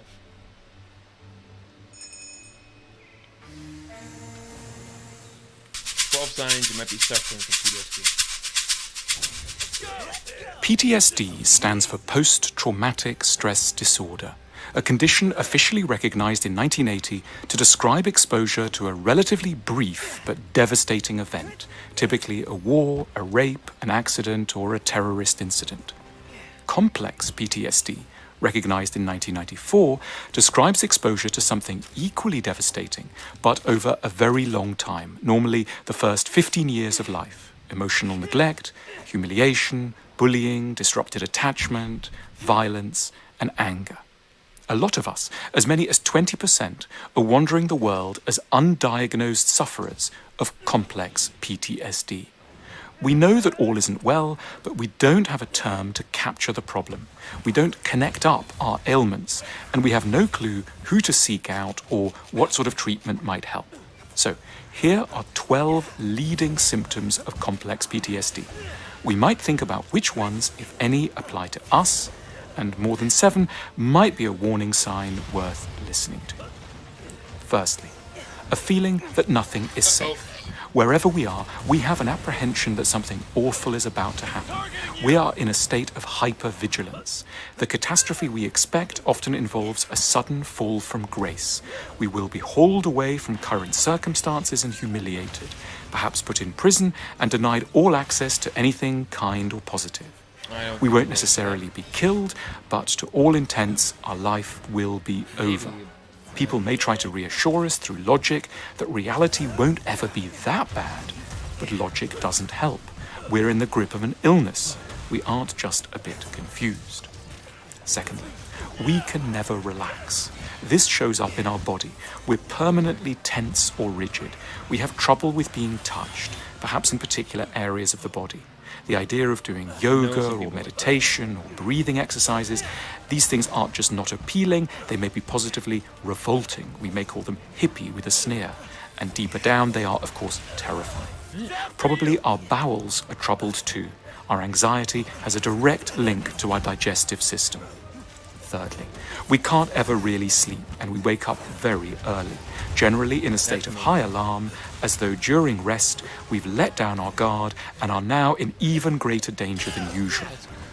Fourthly, we have deep in ourselves an appalling self-image. We hate who we are. We think we're ugly, monstrous, repulsive. We think we're awful, possibly the most awful person in the world. Our sexuality is especially perturbed. We feel predatory, sickening, shameful.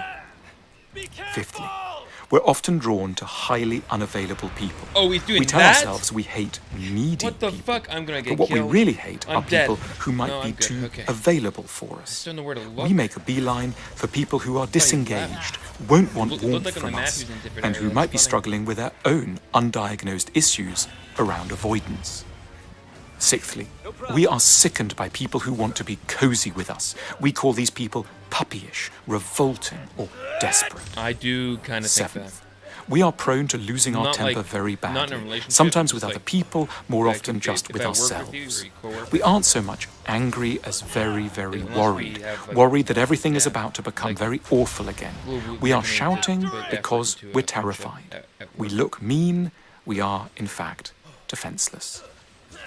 Eighth, we are highly paranoid. It's not that we expect other people Every will workplace poison us is or follow us down the street. We different, just that's probably suspect the that issue. other I've people worked in will be places where hostile to us it is and will be weird looking to be out for friendly. opportunities to crush and humiliate us. We can be mesmerically drawn to examples of this be happening on friendly while you social should be media, working on the something. unkindest and most arbitrary environment which anyone with complex PTSD easily confuses with the whole world, chiefly because it operates like their world, randomly and very meanly. Ninth, we find other people so dangerous and worrying that being alone has huge attractions. We might like to go and live under a rock forever.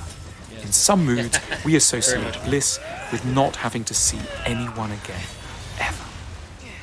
10th, We don't register to ourselves as suicidal, but the truth is that we find living so exhausting and often so unpleasant, we do sometimes long not to have to exist anymore. 11. We can't afford to show much spontaneity. We're rigid about our routines. Everything may need to be exactly so as an attempt to ward off looming chaos. We may clean a lot. Sudden changes of plan can feel indistinguishable from the ultimate downfall we dread. 12. In a bid to try to find safety, we may throw ourselves into work, amassing money, fame, honor, prestige. But of course this never works. The sense of danger and self-disgust is coming from so deep within, we can never reach a sense of safety externally. A million people can be cheering, but one jeer will be enough once again to evoke the self-disgust we have left unaddressed inside. Breaks from work can feel especially worrying. Retirement and holidays create unique difficulties. Yes, that's exactly me. Those are the symptoms. So what is the cure for all these arduous symptoms of complex PTSD? Partly we need to courageously realize that we have come through something terrible that we haven't until now properly digested, because we haven't had a kind, stable environment in which to do so. We are a little wonky because long ago the situation was genuinely awful. When we were small, someone made us feel extremely unsafe, even though they might have been our parent. We were made to think that nothing about who we were was acceptable.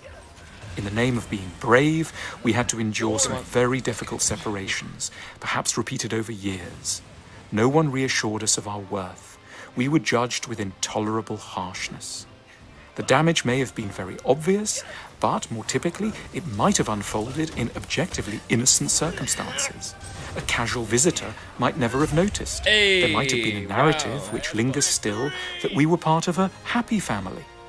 One of the great discoveries of researchers in complex PTSD is that emotional neglect within outwardly high-achieving families can be as damaging as active violence in obviously deprived ones.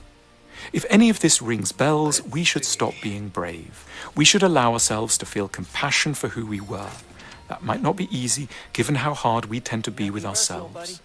The next step is to try to identify a therapist or counselor trained in how to handle complex PTSD. That may well be someone trained specifically in dealing with trauma, which involves directing enormous amounts of compassion towards one's younger self, in order to have the courage to face the trauma and recognize its impact on one's life. Rather touchingly and simply, the root cause of complex PTSD is an absence of love, and the cure for it follows the same path. We need to relearn to love someone we very unfairly hate beyond measure. Ourselves. I don't hate myself. The School of Life offers online psychotherapy to people all around the world. Our therapists are highly trained and accredited and are a vital source of kindness, solace and wisdom for life's most difficult moments. Click the link to find out more.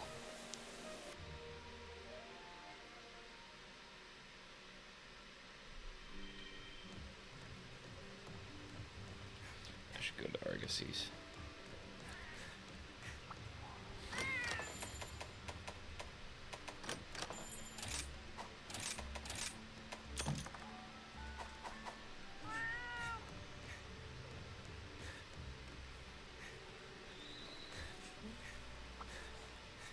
Nice.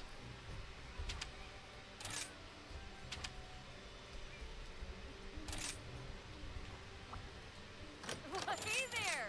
Ooh, I'm itching to get started. Take a look. Oh my god. Oh. That is ugly as hell. Holy crap. Wow. It's like they went out of their way. Jesus. Bye now.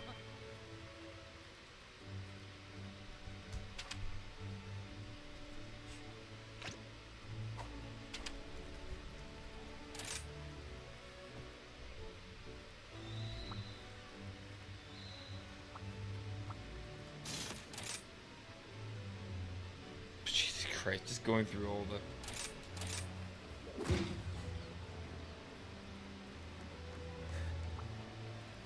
all the risen quests.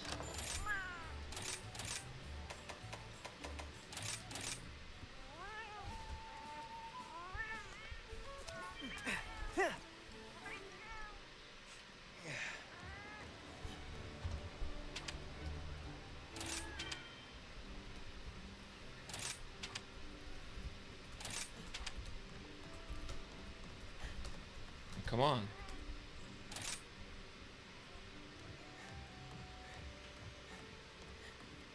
Good to go.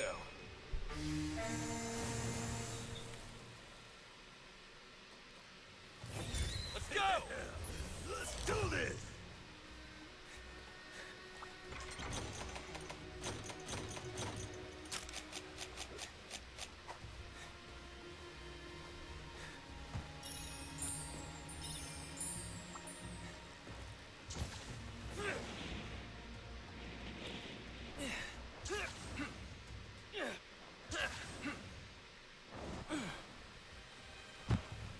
Why run all the way there?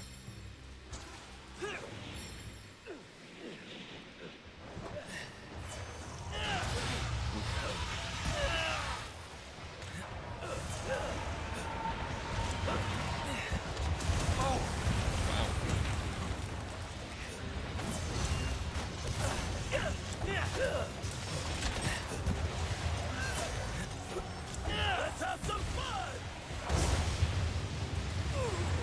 Draw the target!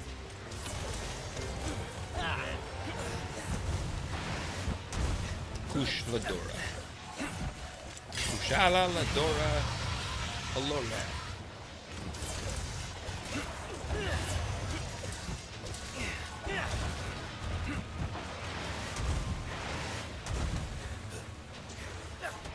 No getting angry!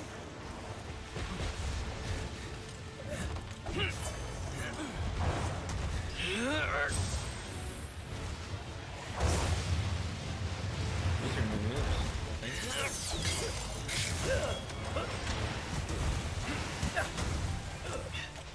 Here comes the pain!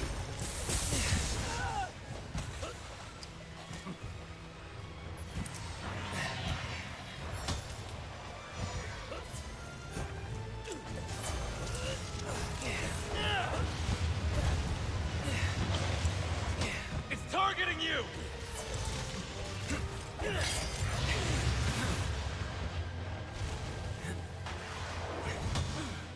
Nice block. Yeah, I gotta give myself compliments where I can.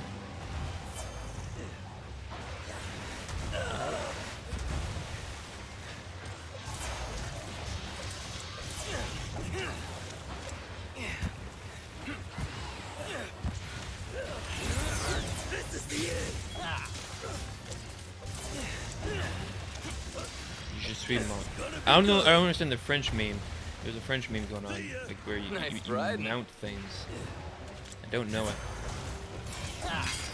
There's an obedient fella.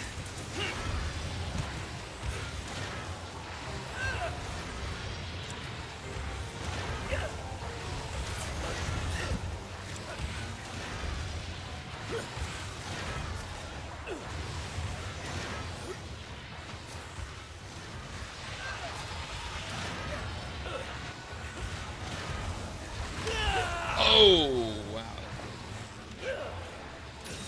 You can do better than that. How does it get so much?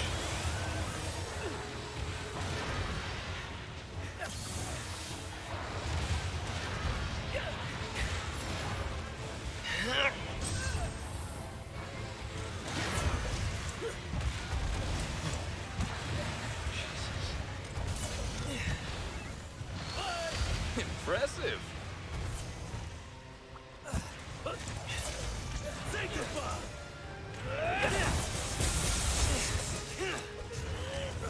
Take this!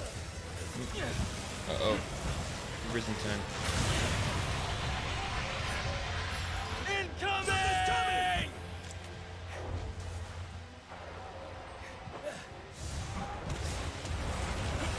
He's glowing, like the wind attack glows or something. I wonder what that's supposed to be. Yes, come to me. Thank you. I can only run all the way over there. Well, that fucking sucked.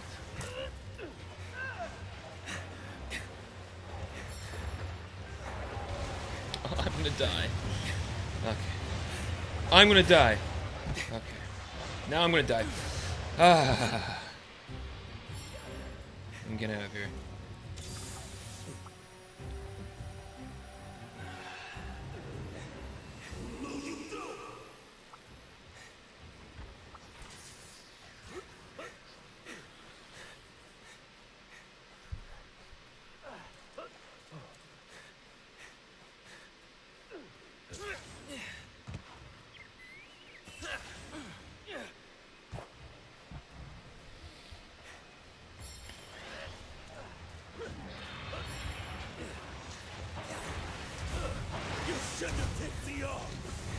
Use your new attack.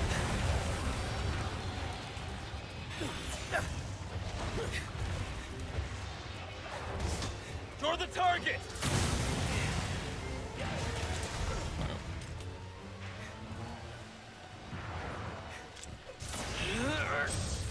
Here it comes!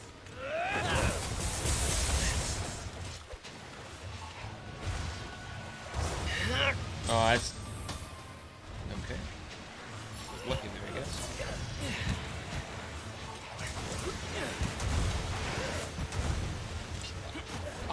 I like this version of him. He's cooler as he has cool attacks.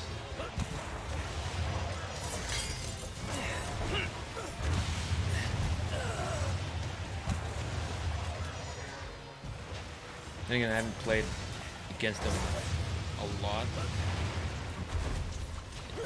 in Rise, anyway, so maybe these attacks came from like being in Rise.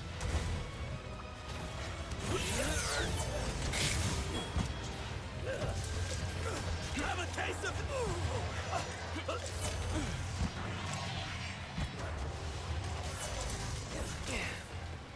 Here it comes!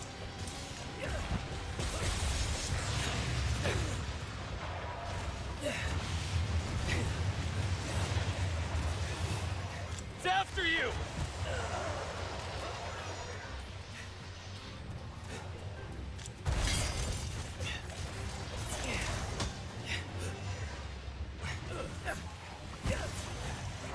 Uh-oh.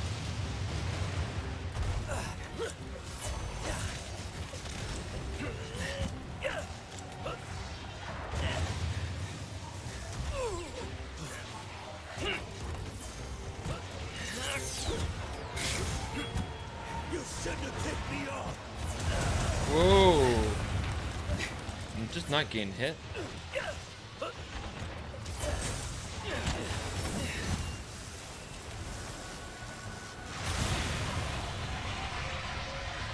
Be careful! Be careful!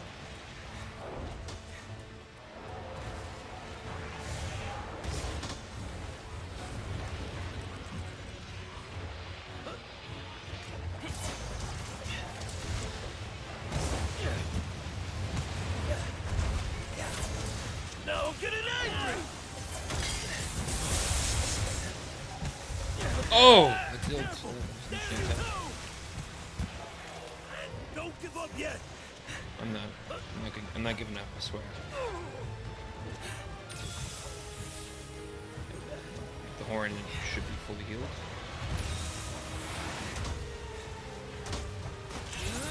Uh-oh.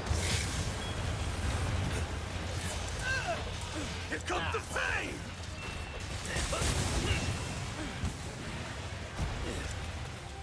Fall's weird. Have a taste of this!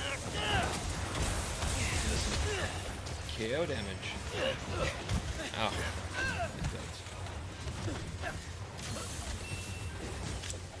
Nice one. Get it angry! That felt harder than felt. Well, no, it wasn't harder. It just took longer, maybe. Makes sense. There's only two of us, I guess.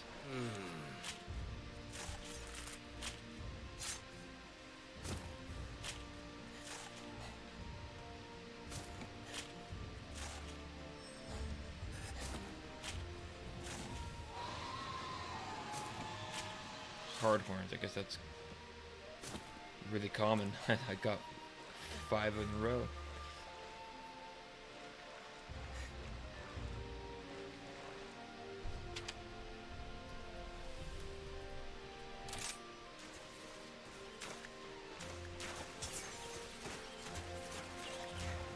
Oh, cool. It's a kid. Oh, cool.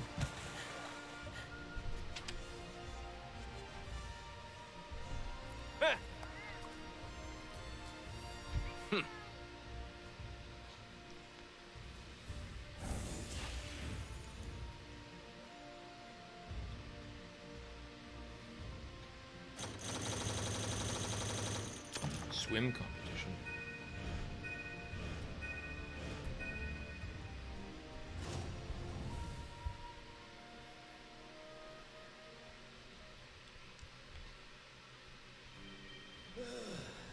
Time to go.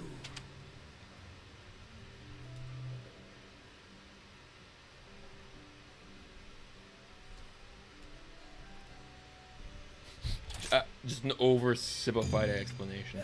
See what he says.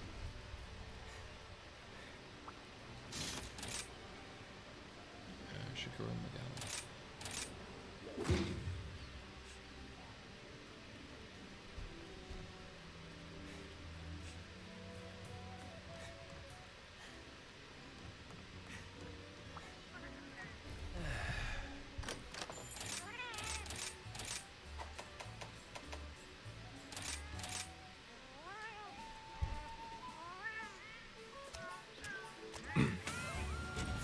Shame that my YouTube stream is so the video quality is horrible. I don't know why, because I have max hit rate on. That's the thing I'll have to look into in the future.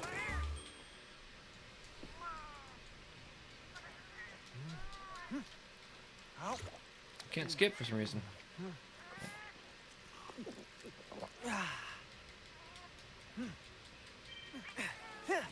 Weird. Ready.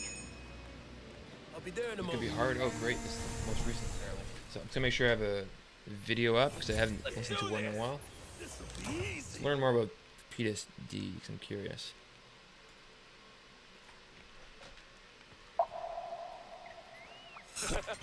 Post-traumatic stress disorder, also called PTSD, happens when some memory of a past traumatic event, like war or sexual assault, causes recurrent mental and physical distress. Now, the Diagnostic and Statistical Manual for Mental Disorders, the 5th edition, or the DSM-5, categorizes PTSD as a trauma and stressor-related disorder. That happens when symptoms of an acute stress response persist for over a month. The main symptoms are psychological ones. For example, someone might re-experience their trauma through nightmares, flashbacks, and intrusive thoughts. But these can lead to behavioral changes. So this is one well. of the monsters I've hardly Somebody ever, might start ever to fought, avoid so I don't know environments his and attacks at all. situations Let's see how that remind this them of their goes. trauma and feel a sense of hypervigilance, where they're constantly on guard, or hyperarousal, where they have this exaggerated startle response to the smallest of triggers. Not surprisingly, all these thoughts and behaviors can lead to trouble sleeping It's fast, for and sure. general irritability, which can lead to angry outbursts. Stay alert! Interestingly, this pattern is different for young children, who are less likely to show distress, but instead they might use play to express their memories, sometimes acting out scenes that trouble them. Whether or not someone develops PTSD in response to trauma is determined by a number of different factors. For example, it's clear that interpersonal trauma, like rape or violent muggings, are more likely to result in PTSD than accidents or environmental disasters. In addition, people that go through extreme trauma as children are more likely to develop PTSD in response to other traumas faced in their adult life. Having said that, if someone manages to develop effective coping strategies for trauma, including having a social support network, then that can help with future traumas as well. Oh, I'm good. As far as causes go, there are some clues about biological factors related to the development of PTSD. For example, people with dysfunctions of the hypothalamic pituitary adrenal axis, deficits in the arousal and sleep regulating systems in the brain, and problems with the endogenous opioid system, which helps with pain control, have all been shown to be at higher risk for developing PTSD. PTSD has also been linked to having a family history of mood disorders or anxiety disorders. The precise mechanism, though, that ties all these relationships together has yet to be worked out. Treatment for PTSD can be kind of complicated, since people with the disorder are often reluctant to engage with the trauma in any way, in their thoughts, their emotions, or in their conversations, I'm about to get hit. which can make treatment really hard. I'm just overly Research has shown that exposure therapy, for playing this game. which slowly exposes individuals to situations that cue recall the trauma, can be very effective. Even the Group therapy is also a popular choice for people with PTSD, because it provides survivors with a safe place to relive their trauma in a supportive environment. Wow, what an attack! In terms of medications, what the hell am I looking at? Antidepressants, in particular selective serotonin reuptake inhibitors, or SSRIs, can help to reduce depressive symptoms that often accompany PTSD, and can help minimize flashbacks and nightmares. Anti-anxiety medications can help decrease the heightened physiological arousal often seen in people with PTSD. And finally, sleep aids can be helpful because lack of sleep and restlessness is such a serious problem with PTSD. In addition to this, a lot of people with PTSD self-medicate with alcohol and other substances, which can actually worsen their symptoms and their overall health. So an important treatment consideration for both therapy and medications is to help alleviate their symptoms while also I wanted to stay in the managing heal zone, so I had substance my shield up, but that So, as a quick definitely recap, was the kind of deck PTSD usually happens after a violent interpersonal trauma and involves recurring thoughts that persist for over a month and can be managed with effective coping strategies and medications. Oh, man. Thanks for watching. You can help support us by donating on Patreon, subscribing to our channel, or telling your friends about us on social media. So at least he's not super damaging. Just easy to get hit. He's very good at hitting.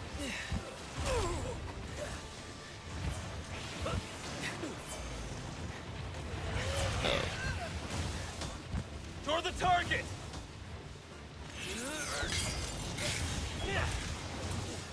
Oh. Guy definitely saw that a mile away. I can't block that, can I? Okay. Yes, healing horn. Good, good. Not healing me enough.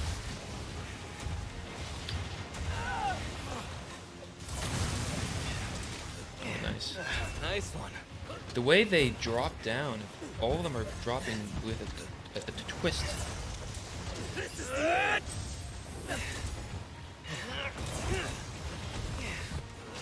Oh my god. Okay, definitely time to heal. Getting out of here. Oh, I'm dead. Ah, this is the end of my life. No, no, it's not. I'm alive. Oh no, not anymore. Ah, god. It's coming for you.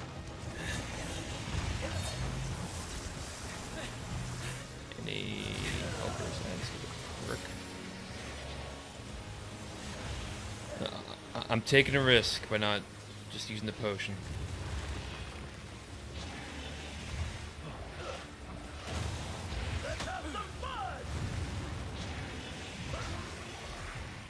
And this guy is awesome. He's doing like I feel bad, but you know I'm not as advanced as him. What can I say?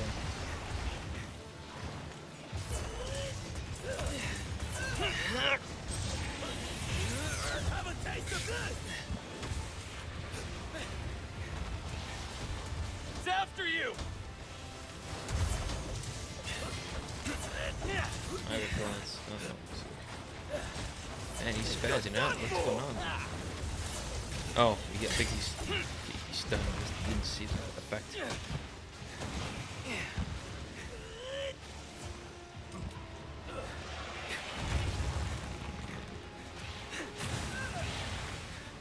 Is he? Oh my god, he knocks people out often. You shouldn't have ticked me off.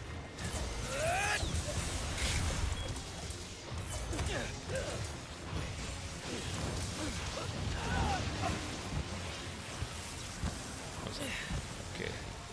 When is he risen the thing?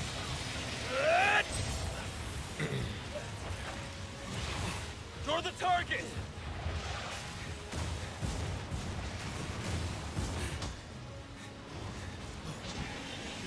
afraid to move. Ah, wow. Okay.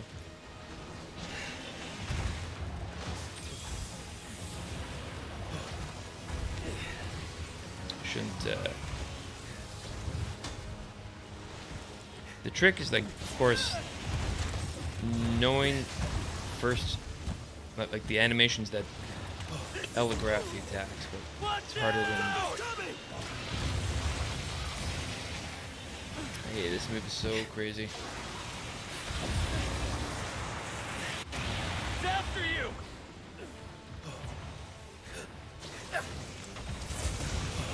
Oh. Hurt.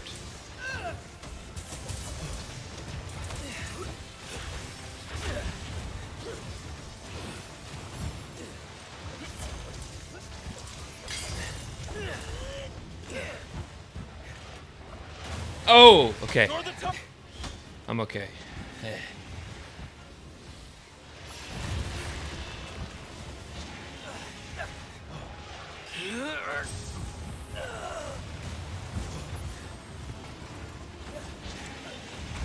Oh, I whiff so bad.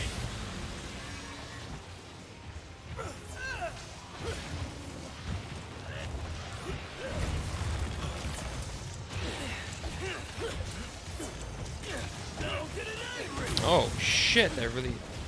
Oh, I shouldn't. Oh god! I won't get hits in.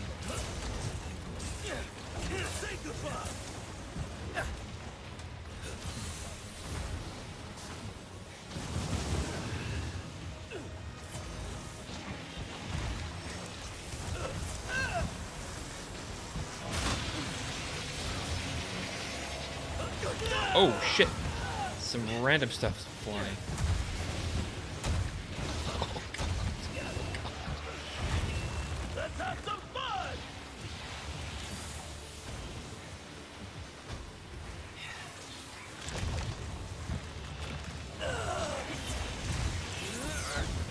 Uh-oh.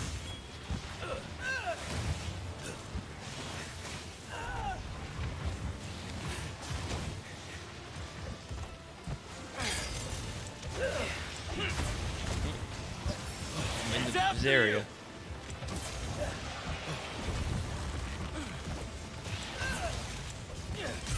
Wow, okay. He was fun. I think I prefer Faust Tracks. He was always on your O's with him. He moves very suddenly, but he was fun too. Risen Shigeru Magawa.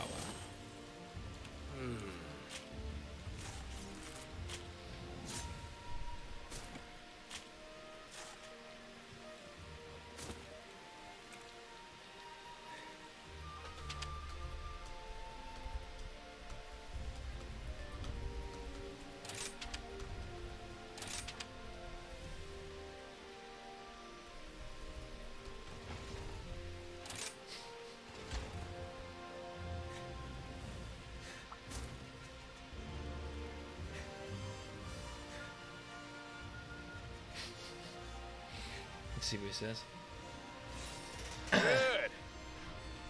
Because I'm like this. I have a thing where when I play Monster Hunter, I will just try to play the urgent quests like as quickly as possible. Just go straight through and without any grinding.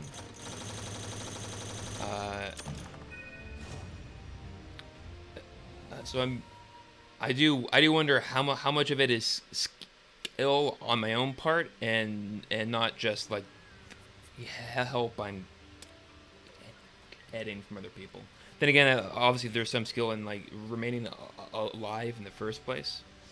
A big, because I hardly ever faint. So there's that. Oh really? I thought. Oh weird.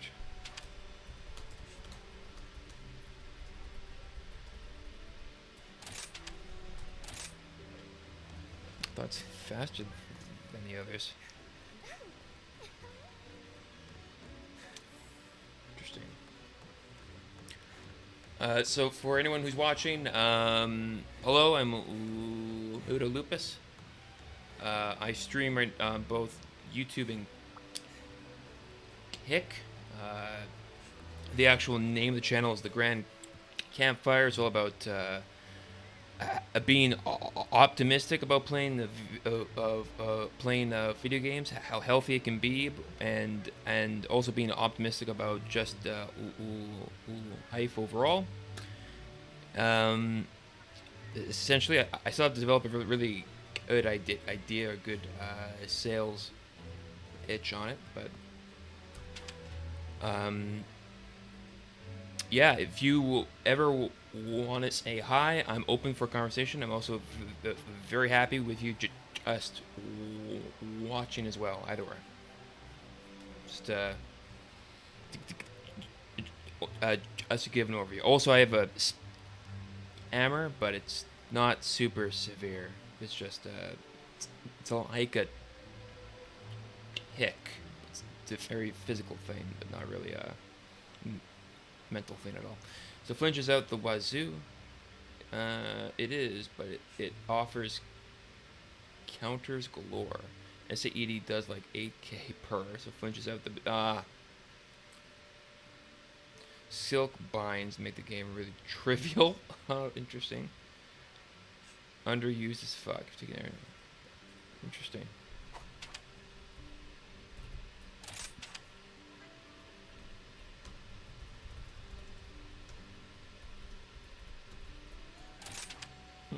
Knocked over.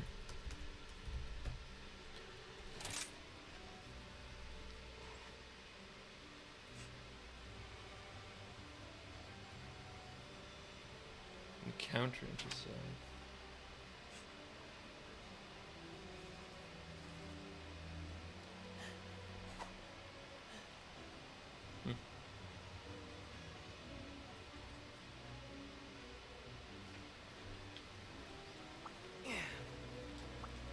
It's great to see you.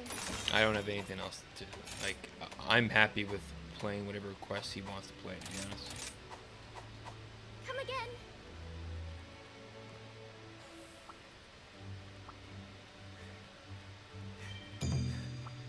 Nice. Oh, let's have a look. Yeah, just all the risen boosters.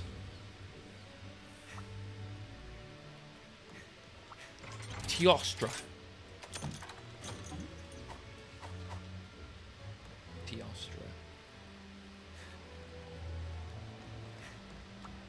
Okay, let's grab a video. What I think of the one that we just watched, which was it's more information on post-traumatic stress disorder. I honestly didn't get much out of it actually for this one, so I have enough to comment. Some clues about biological. You recall the trauma factors could be very effective with alcohol and other substances. Support us by managing substance abuse issues. They do tend to self-medicate. So, as a quick recap, PTSD usually. Yeah, it actually wasn't that good of a video. So what else in psychology could be good to search? Let's think about this for a second. Maybe some game design videos would be cool.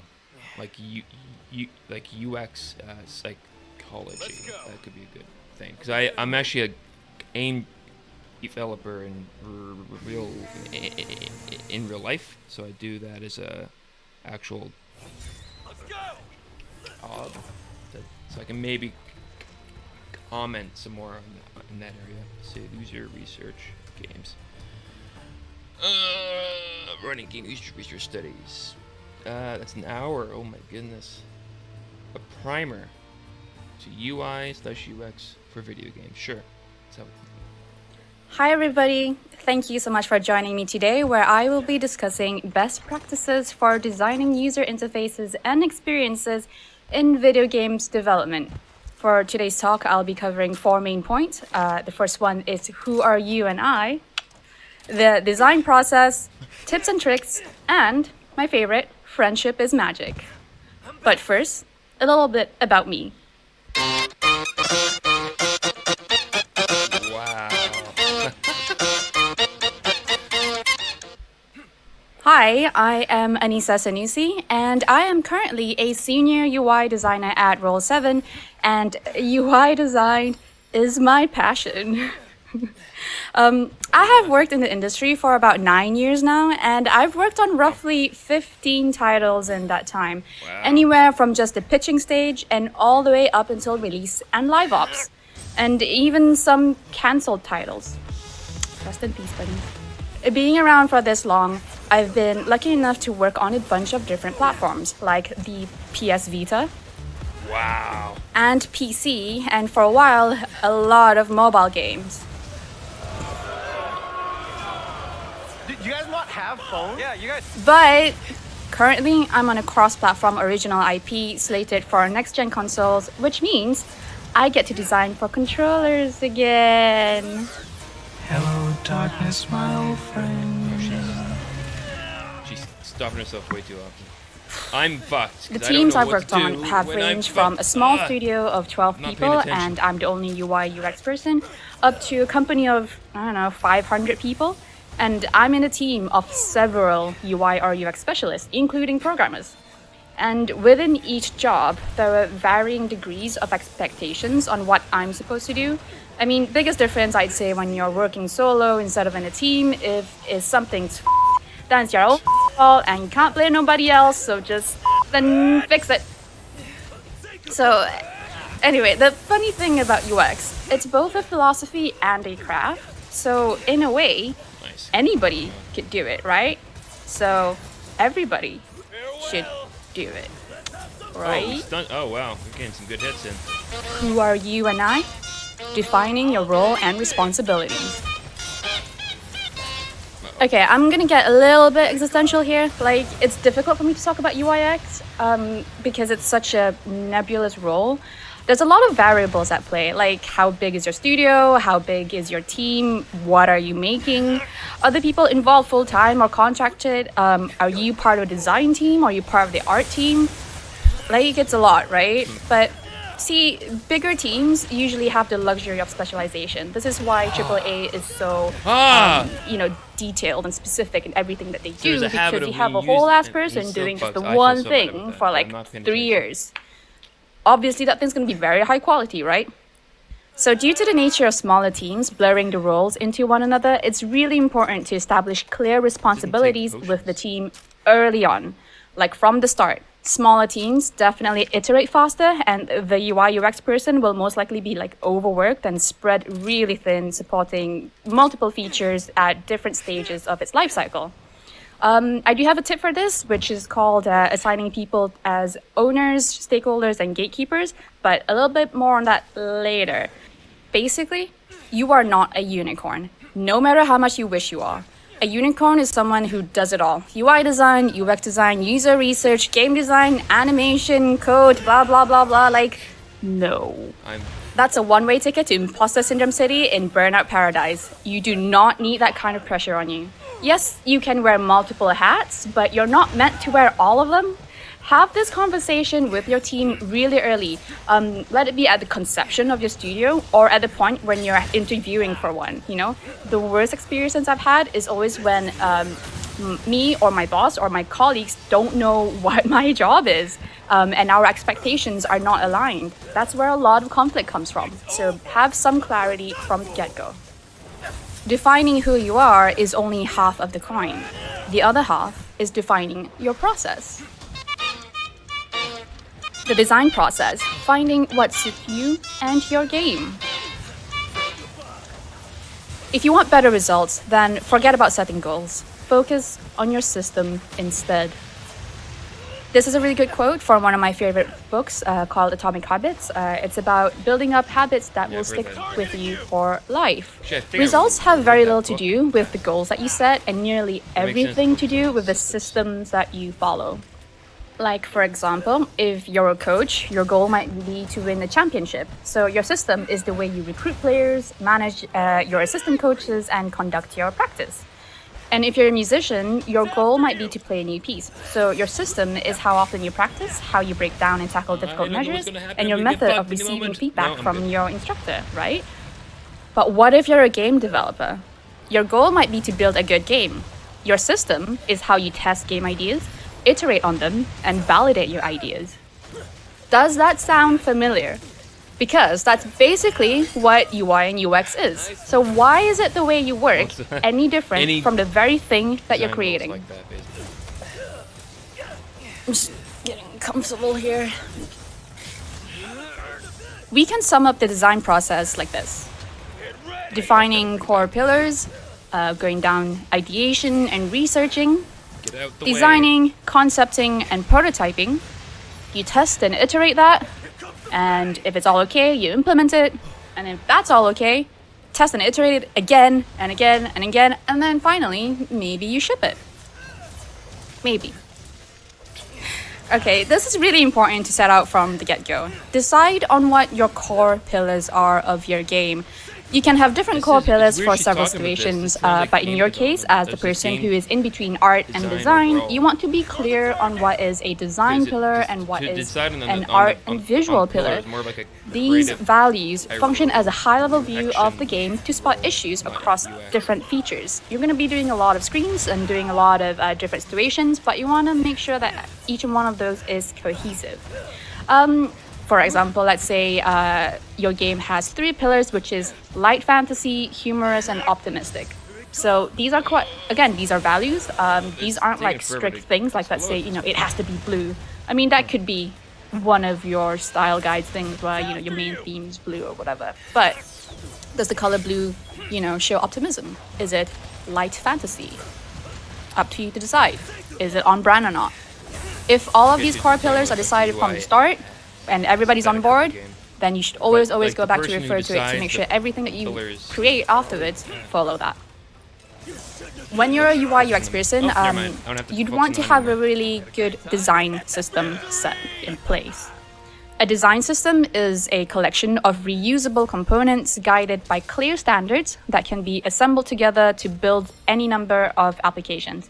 This is great. Like if you just Google the word design systems, there's going to be loads of tutorials on YouTube or on Google, especially from the tech industry. But basically, what you want in video games is like to create a design system that is easily updatable. How deep it is or how detailed it is completely up to you, because depending on your game, you might have 4 years. So to clarify, I used to work in QA, and I'm currently in game design, and so I have roughly, when it comes to the industry, like being like a professional, I have roughly 4 years of experience.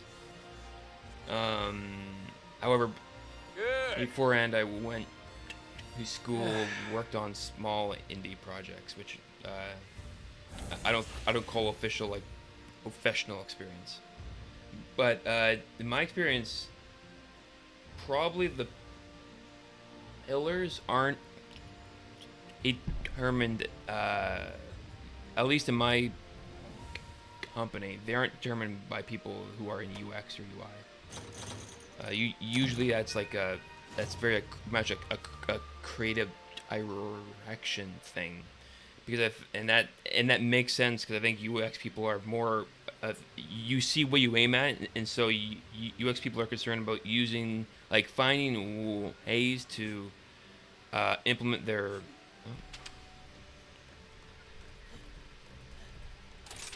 safe travels.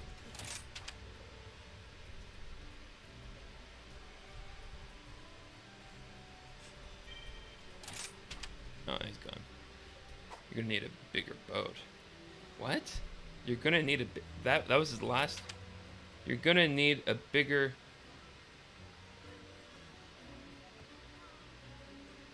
The fuck does that mean? What? Why do is that just a thing that he has automatically seen when he leaves? I don't know. Well, I should find a new server. But no, I was saying that usually the person who decides that the aesthetic and stuff like that is the creative direction, and UX people are concerned, like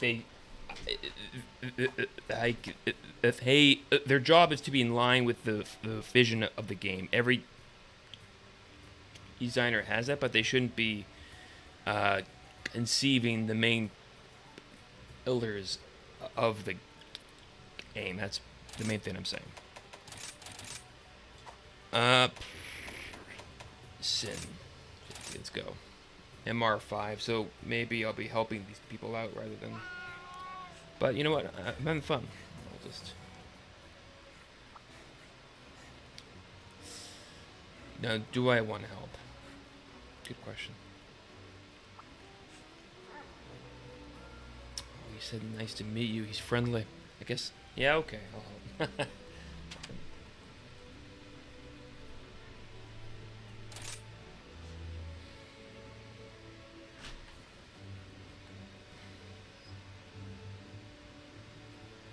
Okay, let's restart the video.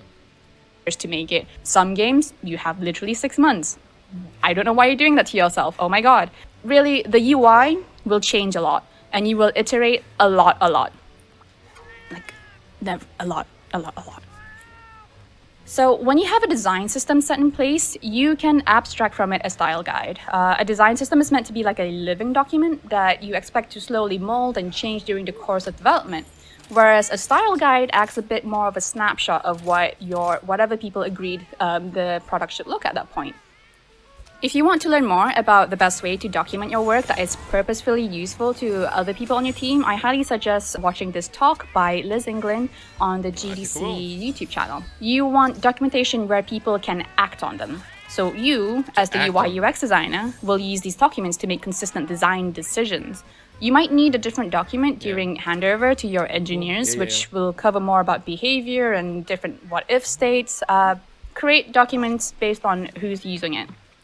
Once you're in a good place where you have all of your design building blocks ready, like pieces of Lego, and you're wireframing your screens, this is a really good place to go through the 10 design heuristics by Jacob Nielsen. Heuristic evaluation is a method for finding usability problems in your UI, thereby making them more available and solvable as part of the iterative design process. If your design passes all of these checks earlier in the process, then there's less chances of you fixing a design problem that's already implemented in Engine. So in layman terms, you're preemptively making sure it's usable. That basically covers like the first half of the design process. Like in the second half, when you're involving a lot more people in it, you should have a good team system. So on a team system, you can try this method. This works well with smaller teams where people's roles are a little bit blurry. You can appoint specific owners, stakeholders, and gatekeepers for any given task or feature. Let's use an example. You need to create a level select screen. You, as the UI UX person, will be the owner because this is ultimately like a huge piece of UI, so you own this task and you see it from wireframing to designing to implementation.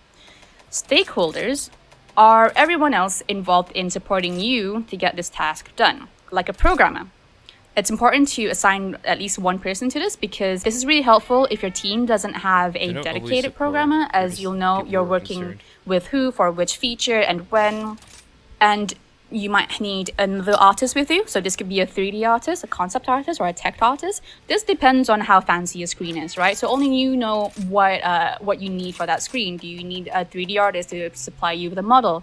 Do you need a concept artist to draw you some pretty things? Or do you need some shader support? And maybe also a third person could be a sound designer because they do the bleeps and the bloops. Lastly, and I would say quite important, this is very important, is the gatekeeper. This is a very important role because, especially if you're in a small team and it's like one of those I've never heard of the hierarchy teams. Ultimately, when your design or implementation needs reviewing, this is the person who okays it. This can be anyone in a lead or director role, so a creative director, design director, basically whoever that is checking if what you have created satisfies the core pillars. Remember the thing from the start? Core pillars? Yep, that's how you make a cohesive game. So to go over it again, owners, you own that task, you own that piece of feature. Stakeholders, you are part of that feature. You are there to support the owner to make sure their vision comes to life. Gatekeepers, you are there to make sure that the owners are doing it right and we are all going into the same direction. When these roles are established, you are more likely to know your responsibilities and what you can or cannot do, and what if you need more support. Yeah? Nice. Okay, so you've got your design system ready and your team's go-go. Time to make your video game. So much pain coming. Tips and tricks. Take what you need and keep the rest for later. Right, so I did the dirty work for you. And crowdsourced some top UI tips and tricks from the internet. I mean, where else are you gonna get good advice, right? As usual, any advice on the internet, take it with a grain of salt. Like, take whatever that suits you, and maybe you can keep the rest for whenever you need it in the future project. I'm gonna be doing these in quick fire because there's a lot of them, and let's just go through them really quickly. If there's anything you want to screenshot, just do it. First category, production. Right, show and tell. Show your ideas and flows as early as possible with your stakeholders, even if it means crappy whiteboard drawings, because different roles have different mental models and they imagine things really differently until literally shown in front of them. So start showing things as soon as early. Sure. Speak to other disciplines. Learn to speak the language of every discipline on your small team. Your backend server might just be as good and insightful as game designers, and you learn a lot of things. Also, you don't need to learn how to code, but it's useful to know a little bit of how things work behind the scenes, so when you're setting up your screens, they are basically programmer friendly. Time estimates. Break down your task as much as you can and work with your producer to estimate the time needed for said feature. And then add more days. No more. Something will come up and like you're gonna get sick, or there's something that you didn't think of, or I don't know, something will always come up. Pad them days up. Fresh new screens will take longer as you're building everything from scratch, whereas later on, newer screens will take less time as you've already built up a library of UI assets ready to go. Design sprint before implementation sprint. Stagger the pipeline so that design is before implementation. These two cannot be in the same sprint together, else your programmer will be wasting time and they'll be rushing you and it's not great and everyone's like, where is it done? And you're just like, shut up! I'm sorry. It's hard to understand what they are without having Don't break the build. It's a shared responsibility. Sometimes the coders and designers, they need to shove some early screens really quickly in there just to make sure it's functioning. And you come in a little bit later to reskin it to your shiny new design, but you still need a programmer to properly hook it up. In that in-between state of you checking in your changes and the coder picking it up, oh my God, did you run it? Did you make sure it's not like breaking anything that's already in the game? Right, so to avoid this, if a screen already exists somewhere in the game and you're reskinning it, sometimes the safest way to do it is just to duplicate that screen, reskin that, and then pass it on to your coder so that when everyone else is working on the game, like the game is still functioning, nothing's breaking, and the coder can safely remove hookups from the old screen and then put it onto the new screen. All right? Can you guess I actually did this one time and it felt really bad? UI design. Name your files, your layers, have a clear folder structure. This is true for any discipline, but basically make it easier for someone else to find your shit. Like it's a collaboration, it's not just all you in here, it's all there in the screen. Oh, that's just awkward. That's not interesting. This is so important. You think this is like a given, but no, people forget this. Check your designs on device. If it's on mobile, send a screenshot to your phone. Can you tap the button with your sausage fingers? Can you read that 10-point font? Why is there a 10-point font in there? If you're on consoles, connect your PC to your living room TV and sit on your couch. Again, can you read it? It's easy to assume that it'll be fine, but looking at your computer screen is different from using your actual intended platforms, right? So, pro tip, if you use Figma or XD, they've got mirror apps that you can download on your phone, which mirror the design on your screen and on your phone. So you can live edit and you can actually see it moving on your screen as well. Depending on your resources, if you have a smaller phone to test your designs on, much better. Always, edge cases kind of thing. Design for the worst case scenario. Your strings will always end up longer. If you have like a list full of data, expect incomplete data. Like what happens when nothing's there. a user hits a certain error at some point in your flow, what happens then? This is basically like all of the worst what if. Think about it and try to cover all of that straight up. Find a font that localizes to as many languages as possible. This is how you keep it consistent without having to find so many like other fonts that almost matches your main one. Like, you know, it's a little bit difficult, but just put in the effort to find those quickly, else you'll be paying so much for fonts. They're so expensive. Reusable and optimized assets. Yes, be smart with your assets. The more reusable they are, the better. This means you keep 9 slicing things, keep it small, power of 2, creating the assets white, and then using the tinting in engine. I reuse almost everything. Like, if you can reuse it, good. Another kind of obvious, but I still think needs to be said, take a break.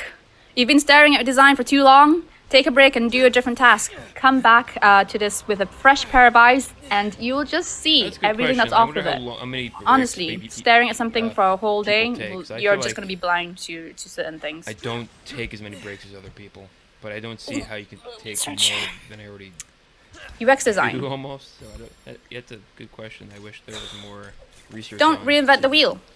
Use established video game literacy patterns when designing features in well-known genres. They already exist. Just use it. Gamers know them. Users know them. You know them. Like, it's fine. You don't have to be so unique and everything. Users expect feedback. The game should echo back what they are doing. So a simple example, navigating a set of buttons and you can't go further in a direction, maybe play a small sound effect or animation to indicate that you can't do it. It's good to communicate to the player what they can or cannot do. Players tend to like try everything and see what happens, right? So you want to give them good feedback and they know exactly where they are and where they want to go. User flow. Instead of designing a list of individual features, think about the global onboarding experience for the player and the flow in which all of those are introduced. Have a script for the game and invest more on the parts where the players spend a lot of time on. This is why FTUI, which is short for first time user experience, like every time there's a hit coming, you see is really important. Not everybody's going to finish your game, but 100% of your players will go through the FTUI. So make sure you got that slick and smooth so that they keep coming back. Right, this next tip is actually one of my favorites, which is called secretly console first. When designing for a cross-platform, always think about it from a gamepad point of view because they have less input systems in here. If you can navigate an entire screen using just the gamepad and buttons, then it'll automatically work for a mouse and keyboard. There's a really cool write-up about this, which is going to be linked right here. Or screenshot it and Google it. Prototype your shit early on Figma, XD, or Sketch. It doesn't need to be on everything. Probably you definitely need it for like the bigger screens. And having a playable wireframe really helps deciding on your interaction design and understanding the flow. At this point, show it to a programmer. You need to know your technical limitations. There's no point getting really ham in like all the fancy things and then programmers are like, nope, we can't do that. And you're just like, spend a week on that. So show people things early. Chat to your narrative designer. Collab with them, again, as early as possible. Pointless for them to do any writing without seeing or feeling how the player will see it. They're also really good for ideas because they tend to think out of the box and you'll be like, oh yeah, that's really cool, I should do that. Not everything can be fixed with UI. Sometimes less UI is the answer. If you think a feature is better suited elsewhere, make a case for it. Could a piece of text be replaced with like an in-world 3D asset instead? Or could you use VFX or animation feedback? Literally not everything needs to be band-aided with more UI. As much as I love my job, like sometimes less UI is good. Next up, user research and testing. That's the thing I mentioned happens a lot for a lot of like AAA games. You got a lot of people, you got a lot of cooks in the kitchen. You got a lot of people who are like, you know, if they have their job in like, let's say UX, they have a job in like design or whatever, and they are in their own fields. And there's a tendency to see what you aim at, and you kind of like you want to add things to your work to be as valuable in your job as possible. It's like you can't help think in that way. So it's kind of, it gets weird when the company kind of goes off at. I think it's weird because then you end up with this anyone adding anything for a while if you're not careful enough. So I'm going to change server. The stream ends in 11 minutes roughly, so but we could probably fit in a hunt. Let's see.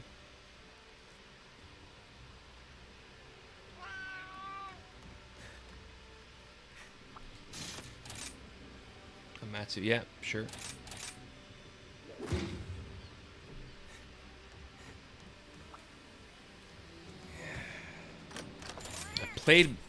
I played him earlier, but I was not in the mood at the time.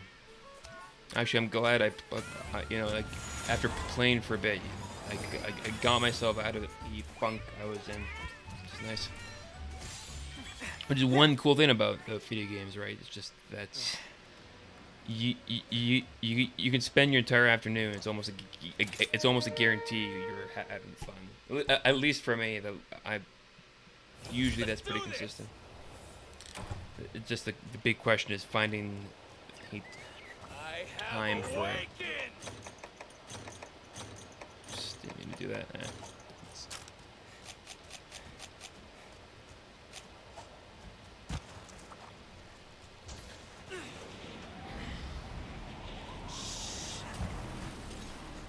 Thing. Very easy. Observe people. Observing people interact with your product is disproportionately powerful. Push through the discomfort and user test your wireframes. Research objective will be to learn about errors, misunderstandings, goals, UX challenges. Not do they think it's fun. That's a game designer question. Like, you know, what is fun is like, but you as a UX person, your job is to make sure it's usable and they understand what's happening. How are you gonna do this? Get scrappy. Sometimes you don't really need a user research lab to get like really quick qualitative data. Like bare minimum is 5 people to play through your wireframe and you'll spot the gaps in your design really quick. Do it using your wireframes, grab people from other parts of your company or even just like your family, your friends, you know, literally anybody who hasn't seen your designs yet. You will spot the really early on issues really quick. I'm saying that. Too. Once it's in a really good enough position where it's like, you know, it's a bit more hefty. This is the end. Pay testers. My God. Free food exposures, your game first, blah, blah. It's not going to attract your future everyday players to do your UI improvement studies. It's not going to reliably expose your UX issues either. For more user research stuff, you definitely want to follow player research and games user research, the special interest group. They've got a lot of resources for this kind of stuff. Next is accessibility. Microsoft Xbox Accessibility Guidelines version 2.0. It's a long one.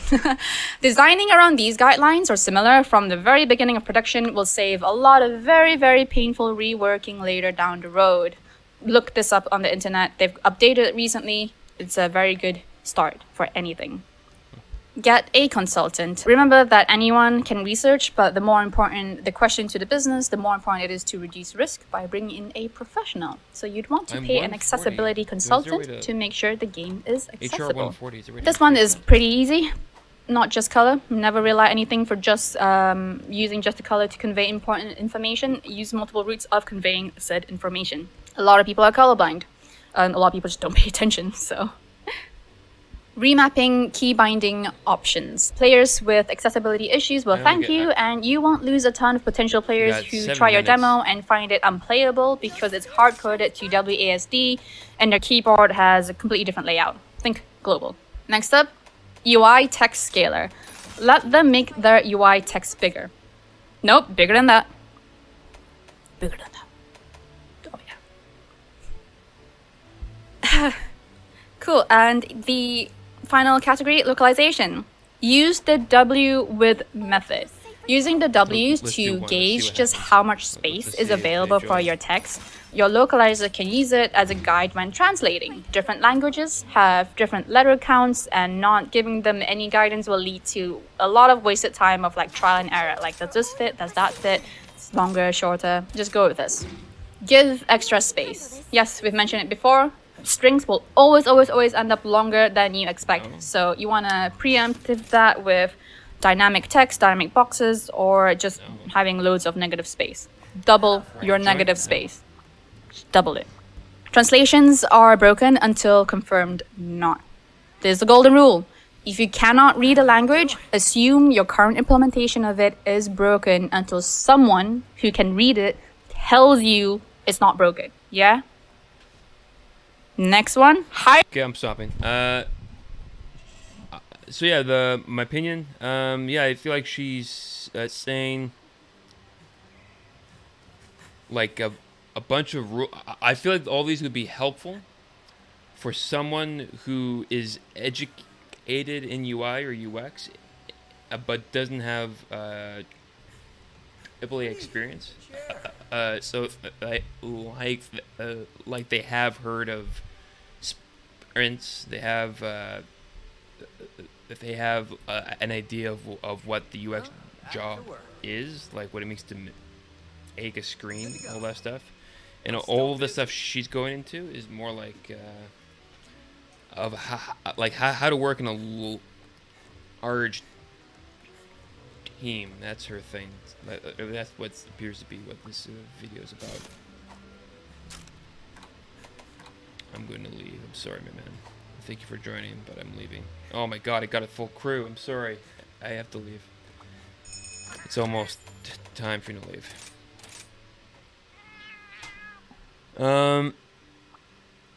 Yeah, other than that, I don't think I have any other opinions on that. I do wonder how much I can watch these videos. Because like I said, I've seen streamers just watch videos like they react to content, right? I just don't know how applicable it is. We'll see. But she's hire professionals. Hire professionals, not countries. You're bouncing really. You are all over the world. Designed for a digital world. I've had 3 out of 5 of those, actually. I've read The Design of Everyday Things, Don't Make Me Think, because I used to do some web development, and I imagine this is very applicable to UX for sure. Ames user research I've read as well, but I used to work as a tracking specialist, so someone who ensures the functioning of a system of a game responsible for keeping track of in-game events to kind of get an idea of player stats, like if they kill an enemy, if they enter a vehicle, and it happens at 8:57 p.m. and all that. But anyway, like when I was working at that, it involved working with people and user research, and so I ended up reading this book to help with that. But I haven't read the other two, The Gamer's Brain and Inclusive. Pixel Perfect Precision, which is a PDF, but whatever. Depressed. Icons, non-project, flat icon. Non-project. You don't need to create been a godsend for me. Like, I learned so much from just following this through. Just try it at least once. There's like, I don't know, 3 or 4 hours worth. It's like designing guidelines for others to use, basically. The GA conference for accessibility and GUI, one of them, practice. If you're new to the field and you It was used a lot. If you're new to the field, I am, and I want. Yeah. Anyway, did anyone have any any final thoughts? Any questions for me before I go? Any feedback would be appreciated. For sure, the biggest thing I need to fix is video quality. I have no idea why it's so horrible on YouTube, at least. Like, I can hardly see what's happening. And whoever is watching on YouTube, thank you for having an interest, even though you could hardly see anything. I assume you're just listening to the video. It's just easier. It's just you don't need to see anything.